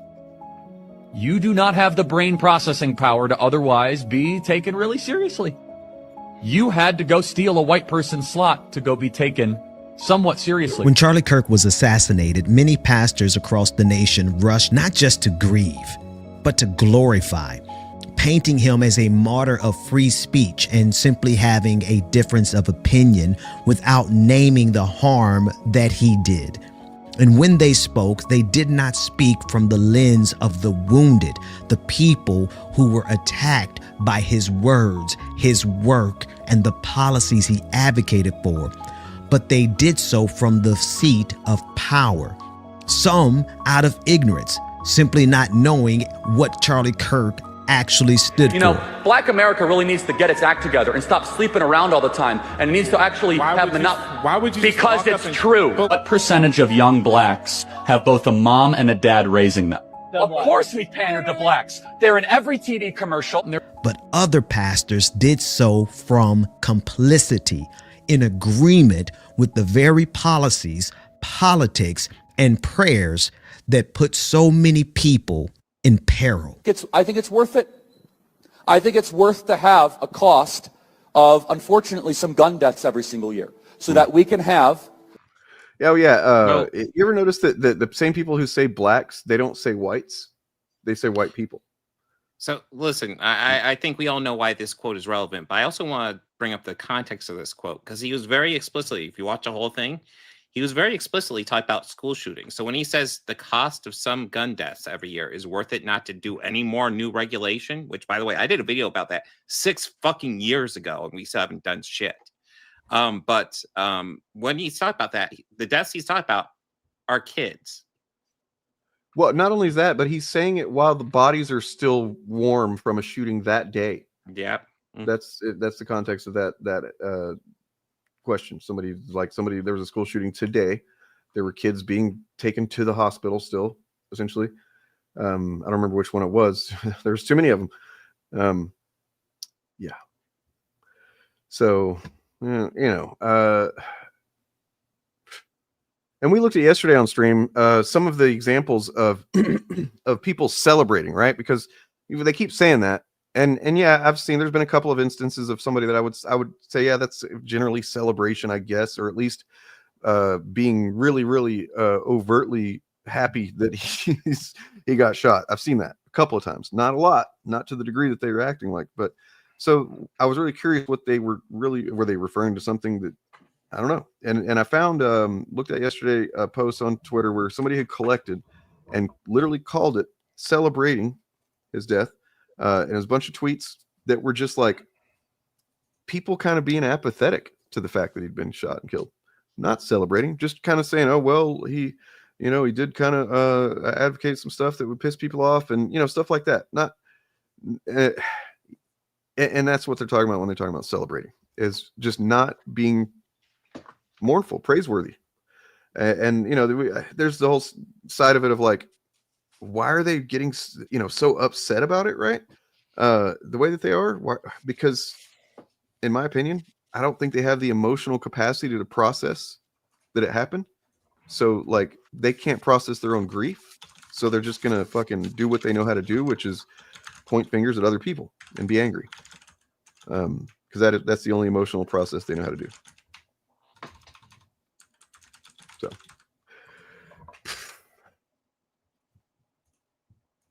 the Second Amendment to protect our other God-given rights. That is a prudent deal. This is not a rebuttal to their grief, but it is a refusal to allow flattering eulogies to become erasure and to enshrine a mindset and a belief system that is directly detrimental to millions of people across this country. Because the truth is this: just because someone cries, "Lord, Lord," does not mean they are doing the work of the Lord. Gratitude, because you're right. You are not in Africa, and you should be thankful you're not in Africa. Certain skin color now gets their own summertime celebration. It's now become a racial complaining day. BLM, and remember what BLM stands for: burn, loot, and murder. It brings me no joy to say what nonetheless must be said about the life, the words, the work, and the legacy of Charlie Kirk.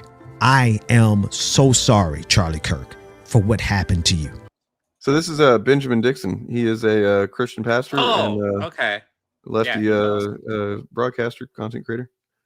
Great channel. I suggest subscribe and follow him. Right. Yeah, they blame us. Literally every accusation is a confession. It's insane. So yeah, you can go watch the rest of that video if you want to hear more of that guy saying the stuff that he said.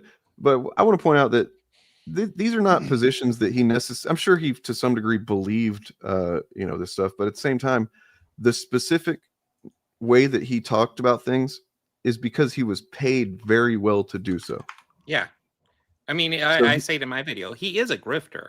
He might have right-wing views that he kind of based it on, but then he got some dark money, and then it was just like, well, let's just let the money flow and say whatever the fuck, and that's what he did. From what I can tell, he was a true believer, conservative Tea Party kid. Whenever he was 18 years old when he founded TPUSA, and from all accounts, he essentially did believe in that movement, which is also a bullshit movement, and they didn't actually stand for what they claimed they stood for. And that kind of folded, and then out of the collapse of the Tea Party is what MAGA came out of. But because when that collapsed, essentially, I don't know if they're billionaires, probably. I'm not sure exactly who funds TPUSA. I'm sure we can find some of it. But then they swooped in and they said, "Hey, you got a good thing here." They recognized that he was a charismatic guy that could, kind of keep a crowd, and he had built a little organization, and he was a motivated guy. So yeah, let's fund this kid. Let's fucking put all of our, just show him more money than he can even fucking understand. And just, make sure that he's saying the things that benefit us and not the working class, which would be, things that help the working class come together. And Neon's has it. I was just going to say, Neon's 100% correct. It doesn't matter what he actually believed, because this is what he propagated. I've literally been working on a song that's about that. It's that your intentions kind of don't matter. What your beliefs don't matter. So like nothing pisses me off more than somebody that's like, I didn't mean to do that or whatever. And it's like, yeah, but you didn't think about consequences of doing it, did you?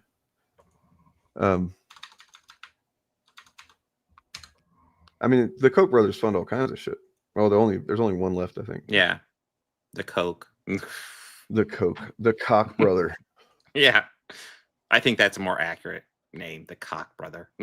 Tom McDonald. The fact of the matter is, none of the people, quote unquote, celebrating his death you will have heard of before. No, not one it's people with like 2 followers. It's people. Yeah, I mean, yet when violence happens against somebody on the left, you do know the people that are celebrating that, because it's people like Donald Trump's son. Yep, 100%. 100%. Or they make excuses for incidents where police end up killing somebody that was not supposed to be killed. Buddy, I have no patience for the lies that are being told about this Breonna Taylor incident in Louisville. There now are anarchists, BLM Incorporated, and Democrats that are marching in the streets trying to advocate for justice for Breonna Taylor. Senator Harris, who will never become Vice President of the United States, says her family deserves justice. Oof. Oof. Senator Harris will never become vice president, and I'll never be shot. Sorry. Let's actually go over the facts of the case. So, as background, there is an individual that was by the name of Jamarcus Glover. This was Breonna Taylor's. Essentially, this is all just like very fucking not even dog whistly. Just talk about how essentially, she shouldn't have dated a guy that was maybe a criminal because that's why she's dead. Deal with it. Just completely writing off this woman's life because there was a no-knock warrant, and then what happened once because a no-knock warrant is the dumbest fucking idea. Like, Jesus Christ, that's stupid. But yeah, and not sure what happened once they got in there, but shots were fired. She got hit, and like he's basically just trying to make that seem okay. Like that's a cool thing. Well, it's a fucked up situation because they make a big deal that like shots were fired. It's like, yeah, from their perspective, somebody's breaking into their place. Like, I know plenty of right wingers where that's like their first recourse. Yeah, the whole situation was very frustrating. Yeah, it's like if somebody, frankly, if they can do a no-knock warrant and all they have to do is just announce themselves as police, like anybody can fucking do that. Mm-hmm. That you should expect that there's going to be some resistance to that because anybody can just say they're police and come in and yeah, I don't know. It's fucking really bad, stupid idea. So if you're saying she deserved it because she dated somebody who was a criminal, then doesn't that mean the right wing politicians would be single at this point? People like Nerdrotic should be single. True. Because he was a criminal. Yeah. So would it be his fault if something happened to his family? Would it be Donald Trump's fault Using if that something happened logic, to Melania? He's a criminal. That's one of the most frustrating things about him in particular is that he applies no empathy that he almost certainly would have benefited from or wanted back when he was doing his illegal poisoning of people's minds. If he'd lived in another state when he committed his crimes, there's a chance he still wouldn't be able to vote today. What state was he in? He was in California, wasn't he? I guess so. Yeah. So I think the criminal law there is if you can't vote from prison, but once you're released, you can. But I know that in some states, having a criminal record disbars you from voting. Although I don't know what states they are, but that's the world he lives in. So yeah, he is now in Texas because he's posting about the San Antonio Charlie Kirk rally that he went to and how many people were there. He's very happy about that.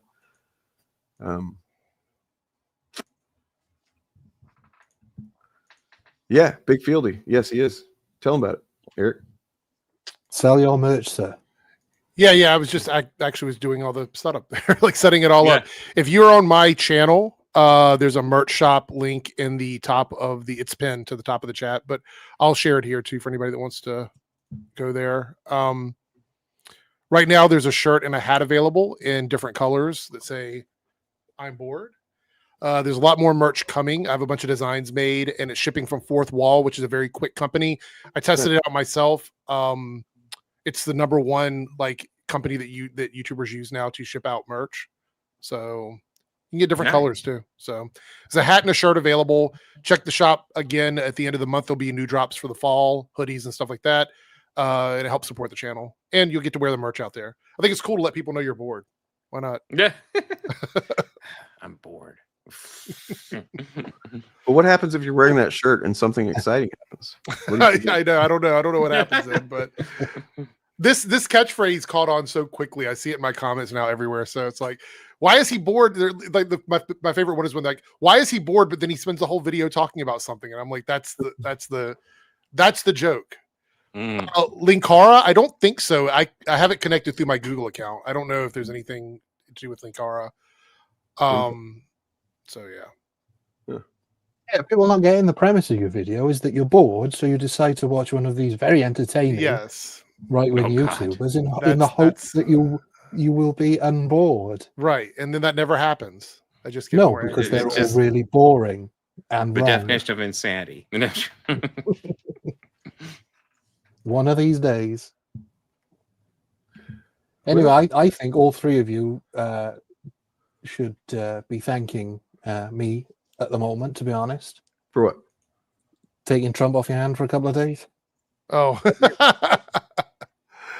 Well, look, we're still Not going to much, ask about him because he's going to talk to somebody over there, and it's going to be really stupid, and they're going to look at him funny, and it's going to be like The Office, you know, where they're like, Yeah, well, I wonder about that. I wonder if they've, because traditionally you don't get an official state visit more than once as a president, Right. and this is his second.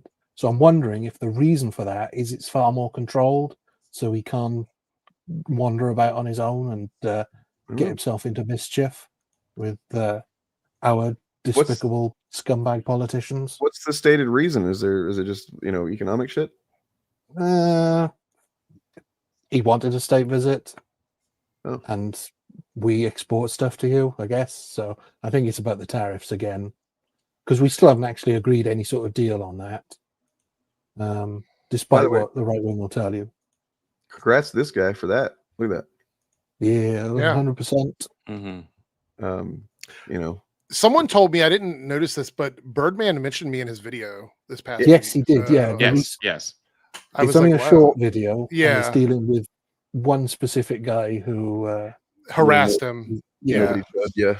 Yeah, but he was like that. I think he said that myself, Airrick Debunks, and Anthony Gramuglia have to deal with like on every video or something. I was like, oh, shout out. Okay. It's pretty cool. Yep, you're getting named with the big leaguers. It's notable that, I mean, I guess because I'm not putting out content that really goes right at them as much anymore. My shit's kind of lazy lately, but yeah. I don't get mentioned. That's all right. That's all right. I know that Bob gets mentioned a lot. Yeah. A lot. Well, he a lot of uses people's clips videos. from he uses the clips from the freaking debate a lot, which I get. That thing just it's the gift that keeps on giving. I swear. The last fandom debate.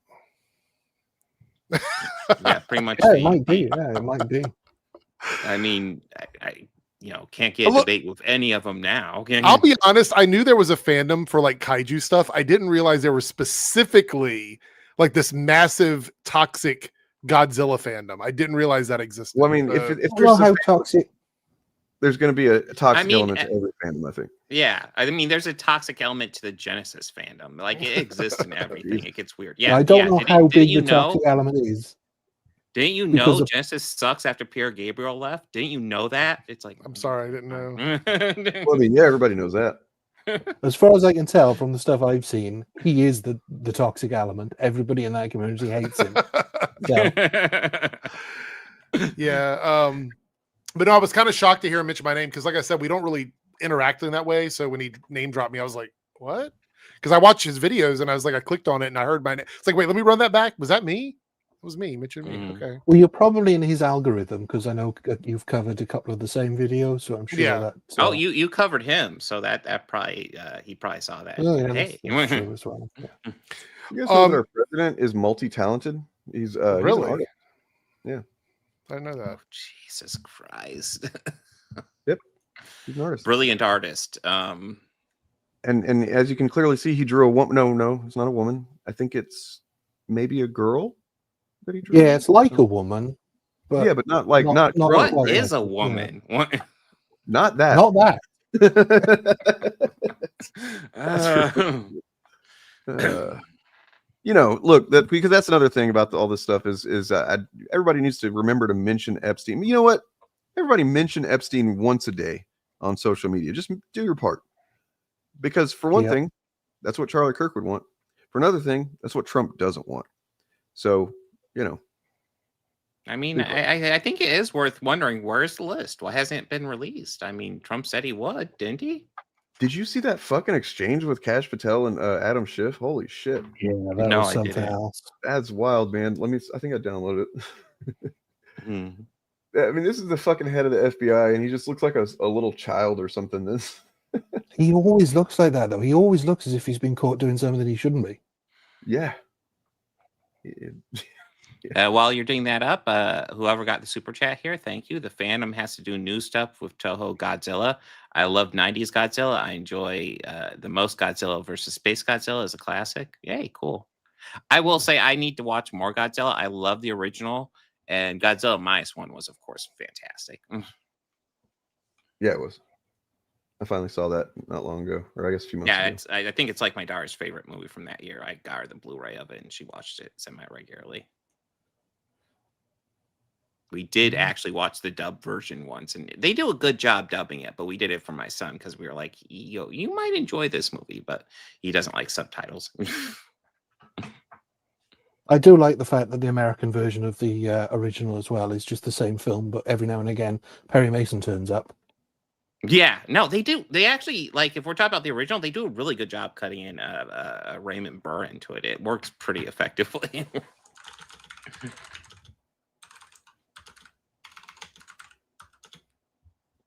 But yeah, if Dane's having trouble finding it, the weirdest part for me was that for some reason he was wearing a Liverpool FC tie, which is I didn't even notice. Yeah, which is obviously not something I would expect Americans to know, but it's weird just to see the right-wing head of the FBI wearing a Liverpool FC tie. Liverpool, a famously left-wing club, after the horrific incidents of Hillsborough in the 80s, and the way that Rupert Murdoch's The Sun newspaper covered that. Nobody sells the newspaper in Liverpool. You cannot buy that newspaper. They've completely boycotted it. So it was just weird. Now you got me looking up his tie. Well, I think he's there for more than one day as well, because he's wearing a different tie in the clips I've seen today. But yeah, there's one point where he says, he's asked if he knows any of the people who Epstein trafficked children for, and he says no. And then he's asked, well, did you read the Epstein file? And he's like, no, I skipped it. Right after she gives this testimony in front of an FBI agent, among others, she's transferred to a minimum security prison not suitable for a sex offender like herself. Who made that decision and why? The Bureau of Prisons. The Bureau of Decisions made it in prisons. The Bureau of Prisons decided on their own, without any consultation with Blanche or anyone else, that they were going to suddenly, after this interview, completely unrelated to this interview, completely unrelated to anything she said, move her to a prison not suitable for a sex offender. You want the American people to believe that? Do you think they're stupid? No, I think the American people. I mean, I want them to believe that, that this kid had some kind of trans girlfriend or whatever. So yeah, I'm really trying to make them believe a lot of bullshit. People believe the truth, that I'm not in the weeds on the everyday movements of you're inmates. Not in the weeds. What I am doing is protecting this country, providing historic reform, and combating the weaponization of intelligence by the likes of you. And we have countlessly proven you to. The weaponization of intelligence. If it's They intelligence, just have to go back to the talking points. Literally unable to answer the question and reverting to the talking points.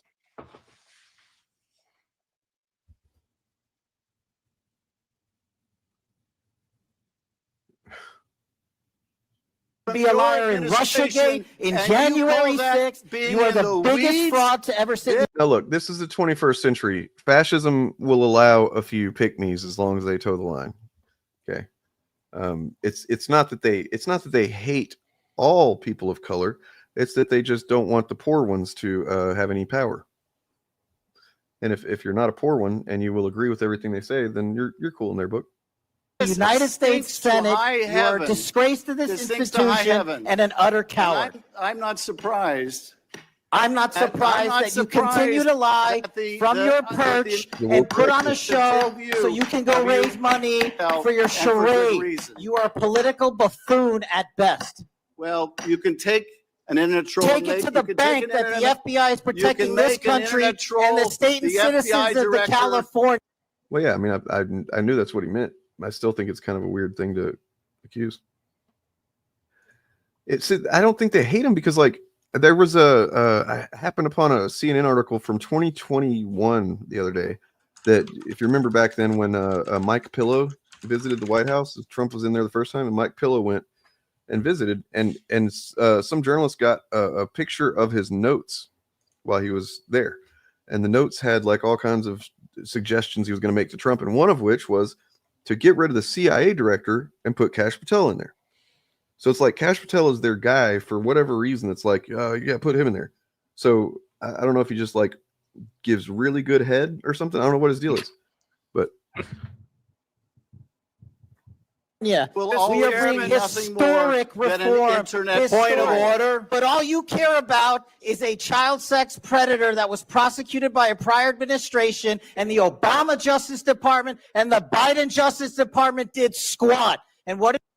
I am so tired of this administration continuously talking about what previous administrations did. Like, I don't care about that. I care about what you are doing right now. That's all I care about.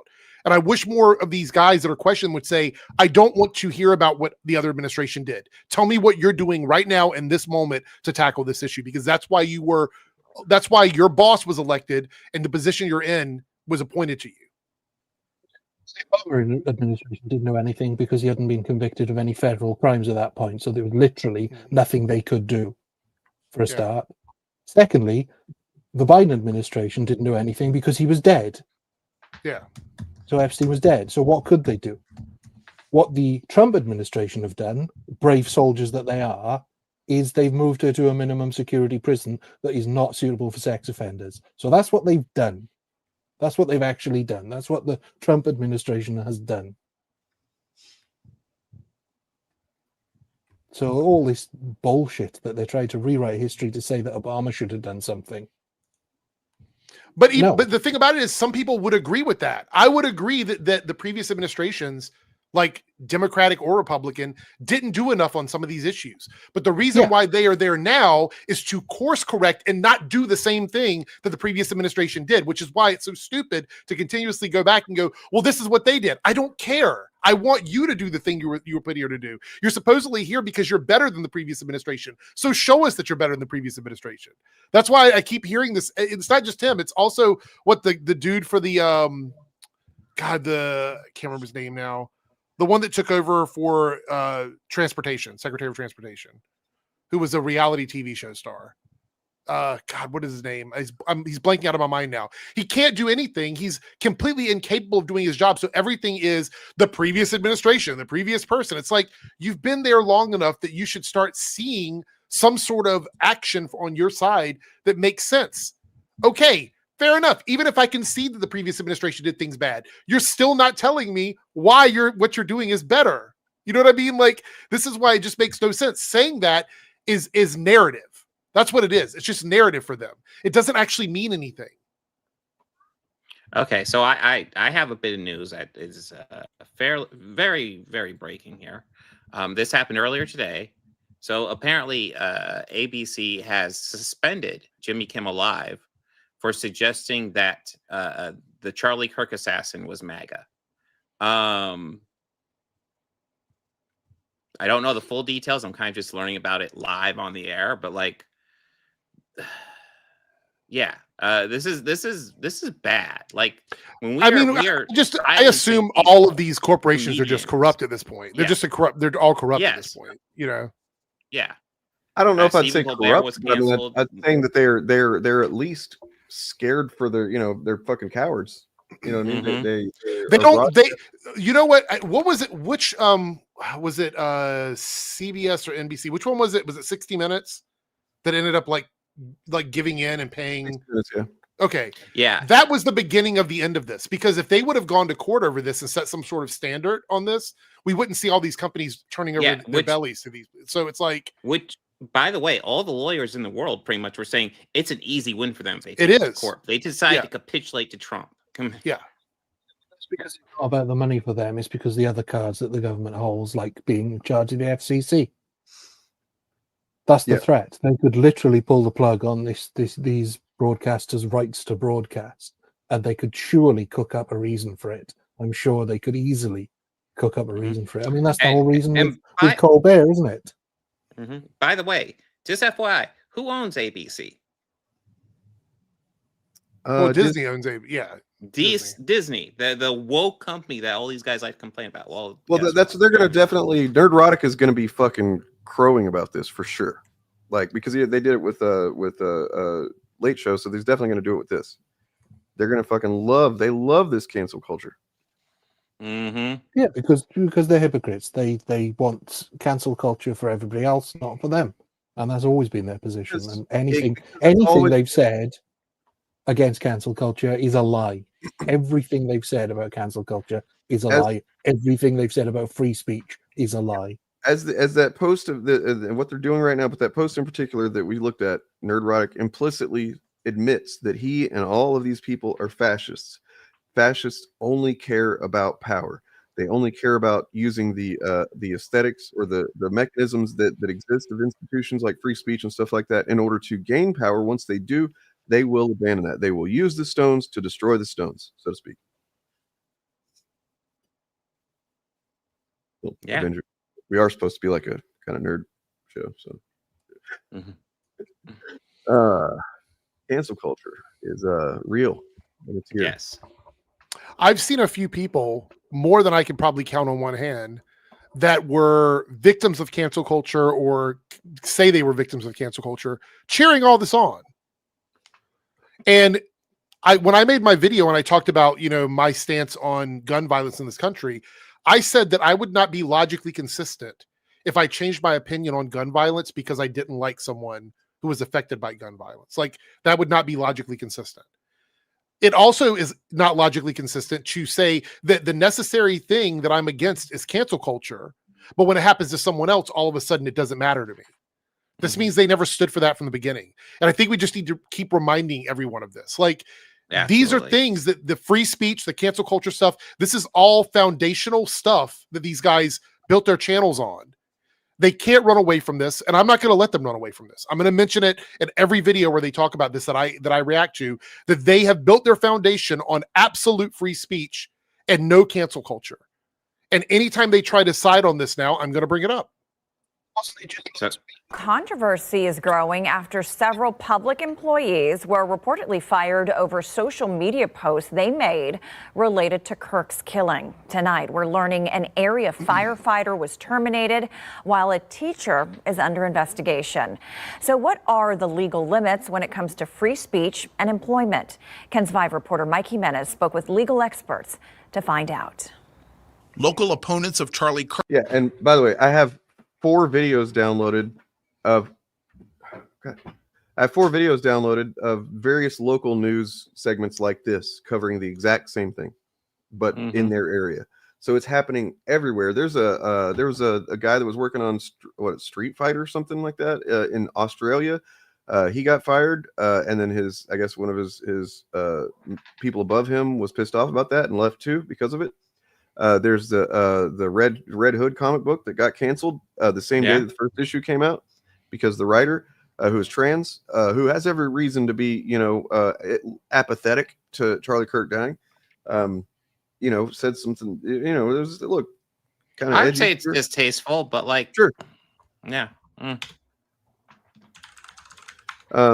Just keep in mind the Dems did not. What are the Dems supposed to do about this? What are the Dems supposed to do to? I mean, believe me, there are plenty of ways that I believe the Democrats should be doing. Can I tell you what I would like to see? Yeah, I would like to see?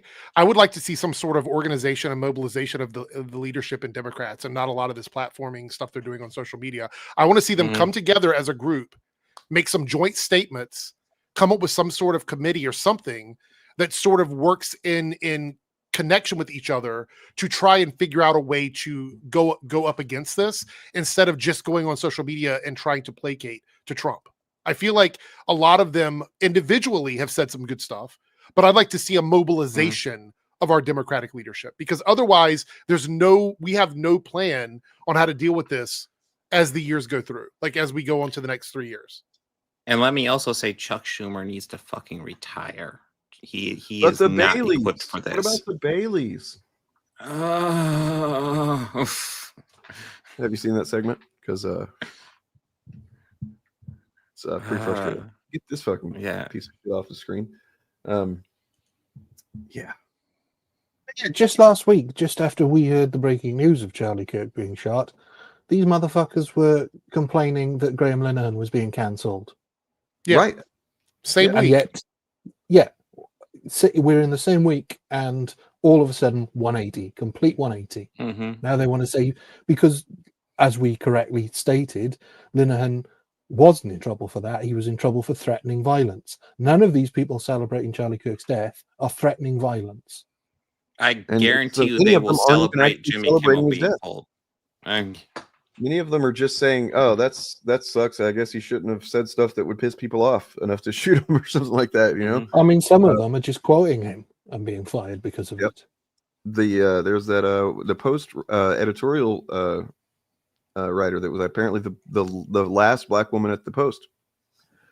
Now gone because she quoted him.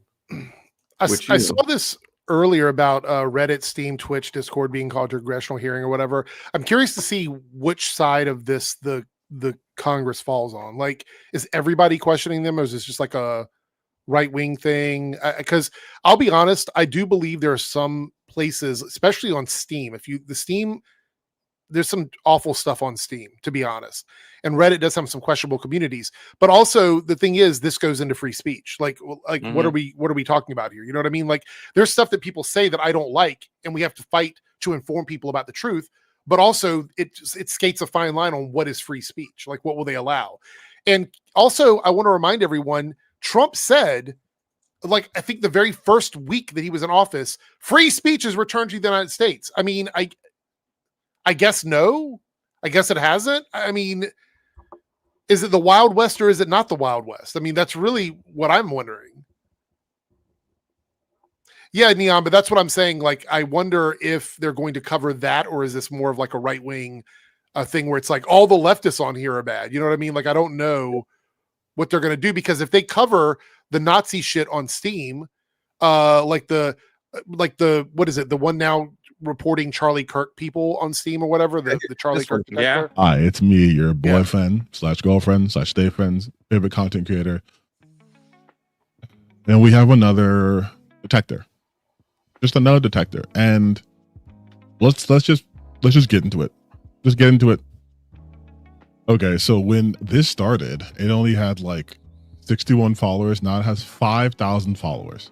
This whole thing, again, is because there are people who made tweets about Charlie Kirk.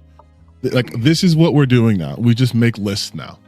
Well, content detector list, DEI detector list, just all these lists.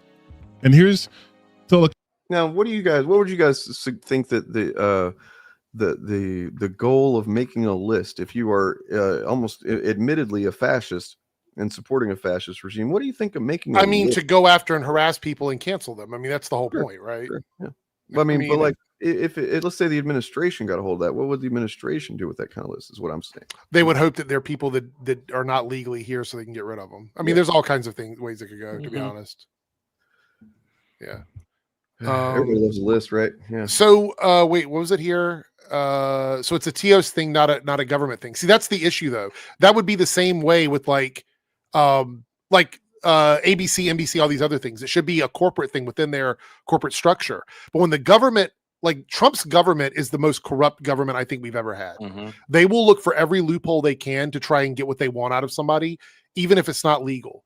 So what they will do is they will go, oh, well, you don't want to do what we want, so maybe we don't allow you to do XYZ in the future. Oh, you are going to do what we want. Okay, so you can do whatever you can do that stuff you wanted to do now. That merger you wanted, that particular thing you wanted to do with your stocks or whatever. All of that's okay now. But remember in the future when we tell you that we don't like something you're doing, we might not approve something down the road. That's what they do. Yep. It's basically like mafia level shit. Essentially, is what it is. Somebody's happy. And this pretty much dismantles the libertarian idea that we don't need the government. The fact of the matter is, everybody needs the government for something. And this government is exploiting that fact. And they're using that fact to go after free speech in a way that is indirect. So they won't go after you for saying something wrong, although it looks like they're trying to.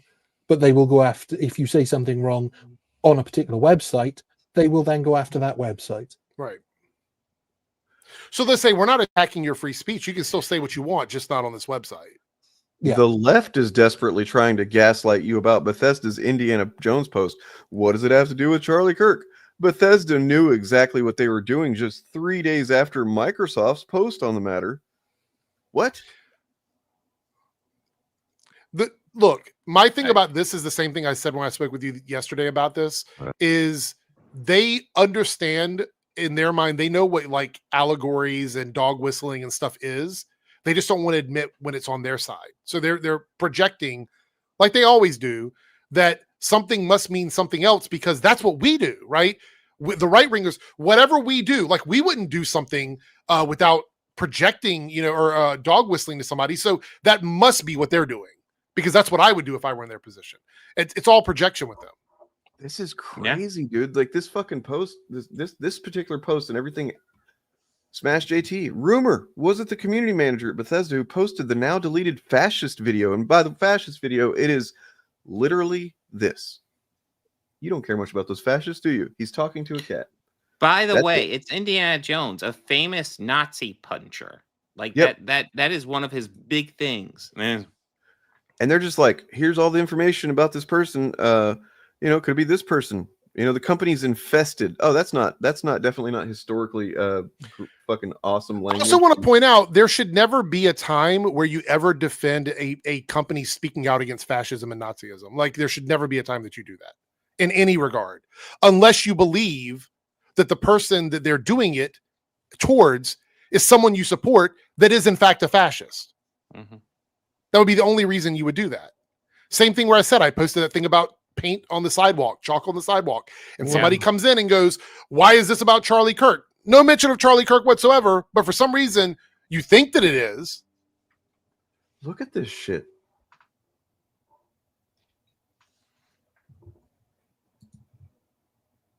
They're fucking pissing them. They're not, because the guys like Jeremy Griggs, these people know exactly what they're doing. They're exercising power. They've got power now, because they can use Charlie Kirk's fucking name to, just essentially manipulate situations. This is how they do. We've seen this historically for them, right? So let's go Brandon, or any of these other phrases that they latch onto.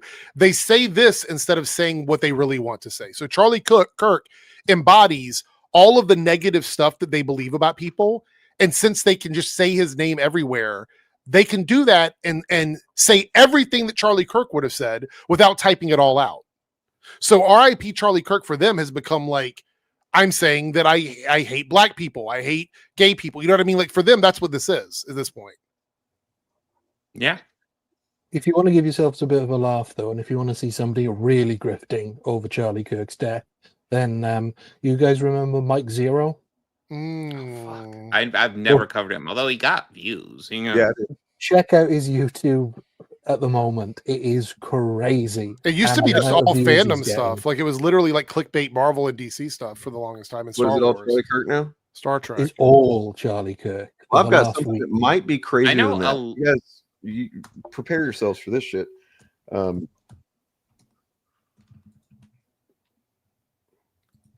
Trigger warning, Tucker Carlson. But you hope that Charlie Kirk's death won't be used by a group we now call bad actors to create a society that was the opposite of the one he worked to build. You hope that. You hope that a year from now, the turmoil we're seeing in the aftermath of his murder won't be leveraged to bring hate speech laws to this country. And trust me, if that does happen, there is never a more justified moment for civil disobedience than that, ever. And there never will be. Because they can tell you what to say. They're telling you what to think. That's what I said.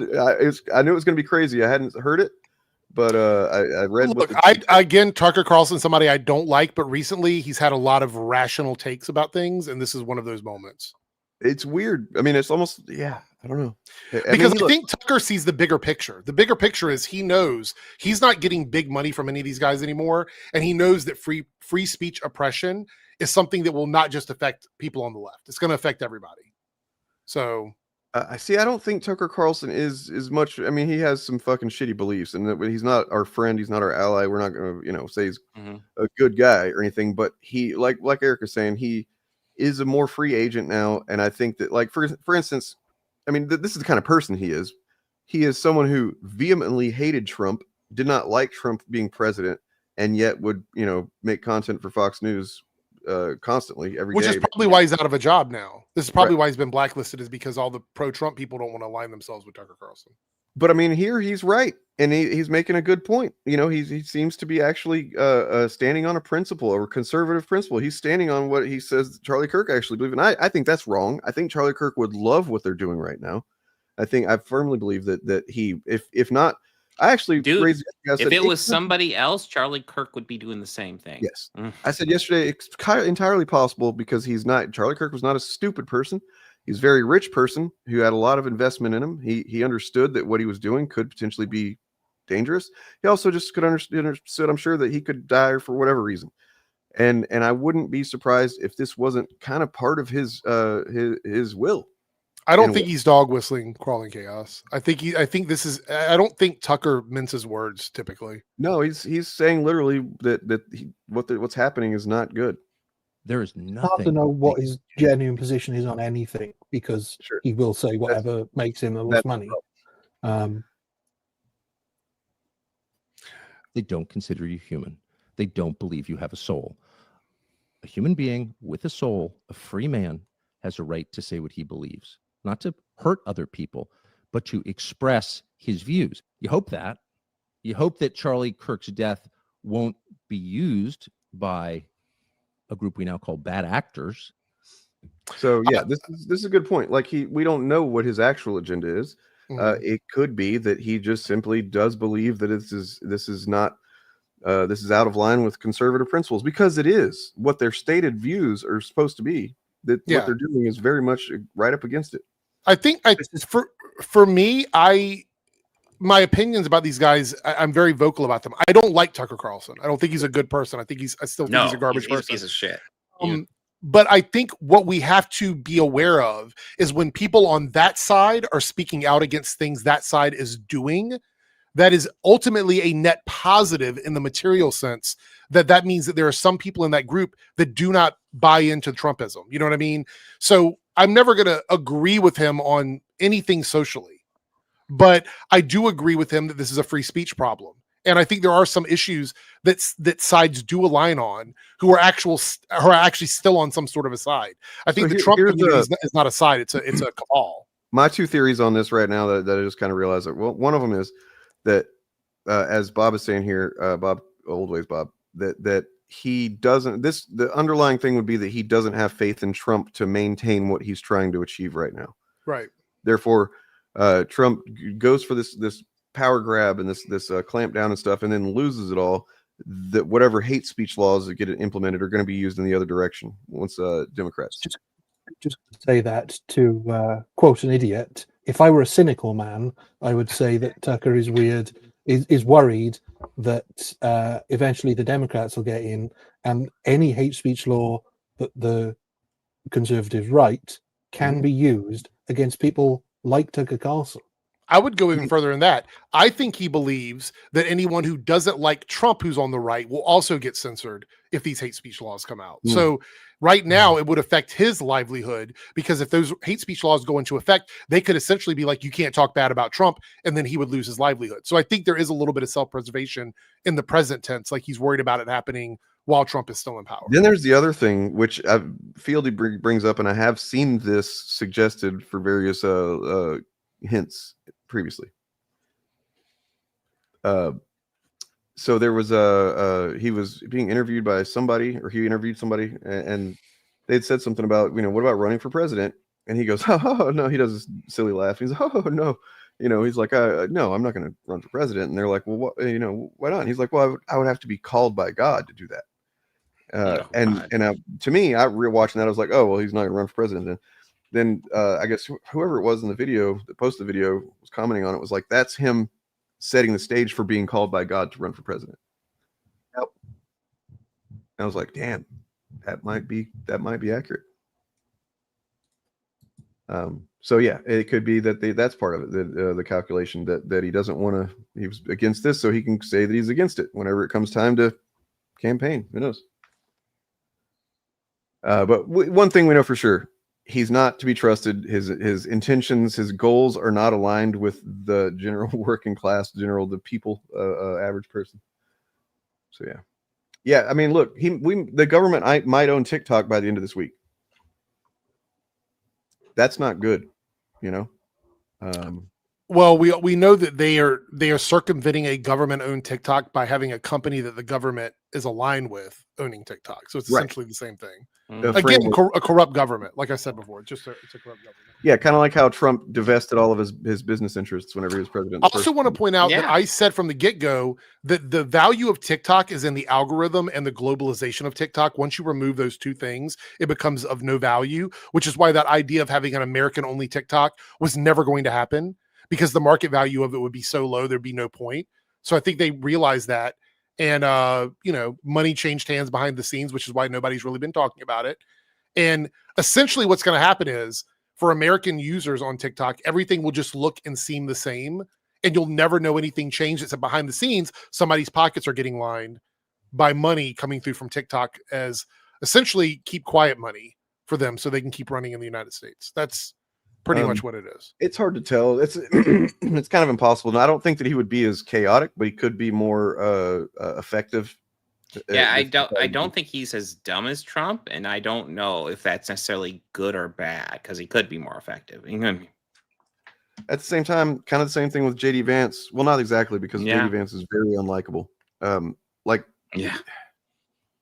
Tucker could pose a threat with having a good following of people that get behind him. Whereas, like, I don't think Trump's people are going to just map onto fucking Vance. Not at all. I don't think that's true. Yeah, I think that they would do kind of what's happening with Kirk now, is they would have people that would try and carry on the legacy, as we say when somebody is carrying on something, the legacy of someone, trying to latch onto that and use that for themselves. We would see something along those lines. But I don't think, as the kids say today, that Vance has the riz to do it. So I don't think that exists for him. You keep talking about legacy, and it's like, I don't understand it. Yeah. You mean like knockoff characters? Yeah. Pretty much. But I do have to jump out of here. I have to work tonight, so I have to run. Yeah, I'm gonna get out of here too. But it's a good time to end it. We've covered a lot. All kind of in the same vein, but there's lots of big stuff happening just because of this one fucking event. Yeah. I'm not gonna lie, it's a scary time. All I can say is hang in there. Yeah, do what you can, help people where you can. The question you have to ask yourself is, what kind of American are you? Mm-hmm. Everything in that movie is coming true. It's all coming true. Hopefully not that one. Jesus Christ. It's a pretty alarming movie. I don't know if y'all have seen that. California is setting itself up, yeah, self-sustained at the end of the day. So they're even working with the West Coast. I'm not sure if it's your state or not, Dane, but up on the West Coast, apparently some healthcare legislation through several states that will do like a universal healthcare system within those states that doesn't rely on the federal government. So yeah, they're setting up just like a commission on started with vaccines, just to make sure that whatever is done federally is not going to be an issue here in Oregon, Washington, California, maybe Idaho. I don't know. Probably not Idaho. Probably not. Also remember,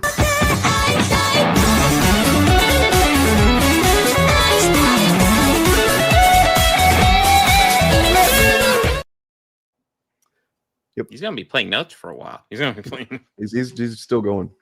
Yeah. I do have a 2.5 minute video here that is, I guess, relevant to what we've talked about quite a bit, that I'll show here at the end of the stream. But I'm gonna go pee and then be done. So thank you guys. If you look in the description of whatever stream you're watching on, there should be several channels linked. So everybody on stream here is linked, as well as others that are often on stream or sometimes. subscribe to him. Subscribe to me. Subscribe to Airrick. Get us him over 7K, me over 8K, and then get him over 8K. And then we'll finally be enough. Yes. And yes. Then there's Bob. Bob. Yeah. Bob. Bob. Bob.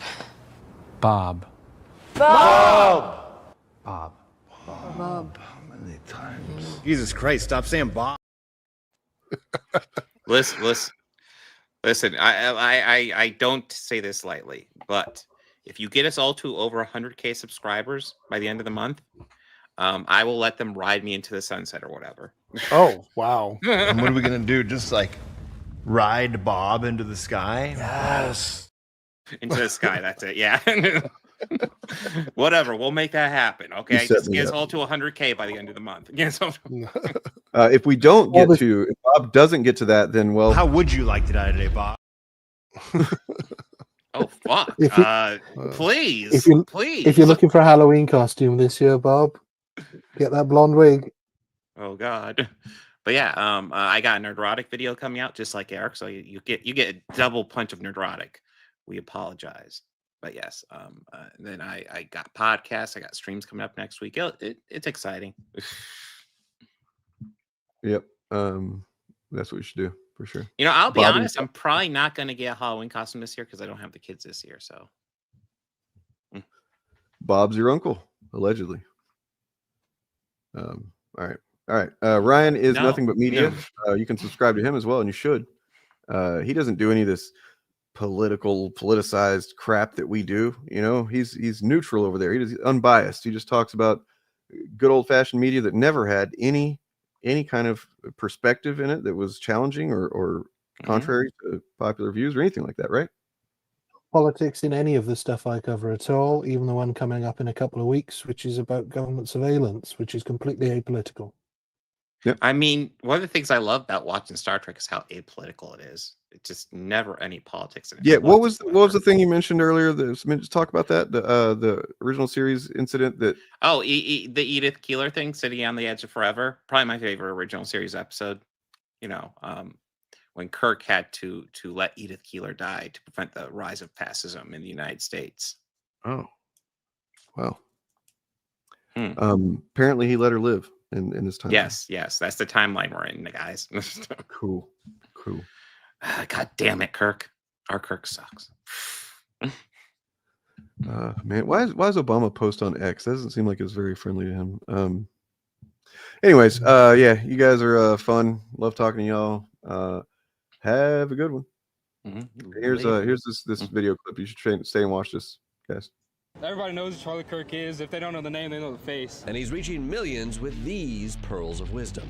White, college, indoctrinated women will ruin America if we let them. Most college degrees are meaningless, and most of you guys are being totally scammed by being here. I'm sorry, if I see a black pilot, I'm going to be like, boy, I hope he's qualified. What makes Charlie Kirk so effective on a campus like this? I just think it's all the research he's done, all the statistics that he has to back it up. I think he just really knows his stuff. The guy's consistent. He's consistent. He's like TikTok. I love TikTok. 3 months ago, I hate TikTok. So his consistency can flip here and there. But even if Charlie Kirk doesn't seem to believe the things he says, for some students, he was the only one speaking to their concerns. A couple of years ago, I started finding more people because I got so tired of this not being able to speak my mind. So I needed to find people that actually knew how to say things to a I'm forgetting the words. I'm sorry. You needed somebody to be more articulate for you. Yes, because you see me like right now, I can't put words together. So you were looking for somebody to put words in your mouth. Yes. Gotcha. Well, not like that exactly. That's not, well, that's what I was doing right there. Yes. Well, what I'm talking about is what Charlie Kirk kind of does inside. Yes. Yes, he puts the words in your mouth. Yeah, making enough sense for me so I memorize what he says, then I can freely say it to exactly. So basically, his words become your own. Yes. His thoughts become your own. It's awesome. And some of those beautifully crafted words play great as clickbait online. What is a woman? What is a woman? It's not a trick question. What is a woman? He always asks liberals, like, what is a woman? Yeah, we literally saw like 5 or 10 minutes ago. You got to see alive what is a woman. Finally, he was like, all right, give me your definition. What is a woman? How do you define what a woman is? I think it's just genetics. I go with like a woman is somebody who sues Donald Trump for sexual assault. 31-year-old Kirk and the billionaires who fund him are successfully influencing young minds and making those young minds skeptical of anyone else trying to influence young minds. Beto O'Rourke, he's been to campus probably like 5 times, and I don't know why he's still coming here. Feels like groomers. Yes. You have somebody like Beto O'Rourke, you have like an adult man come to a campus trying to groom somebody around his own political ideology. Yes, sir, yes, sir. That shouldn't happen at all. No, it shouldn't. That's why it's refreshing to have somebody like Charlie Kirk come Yes. to campus and bring his like 30-year-old mentality here to shape the minds of tomorrow. Yes, sir.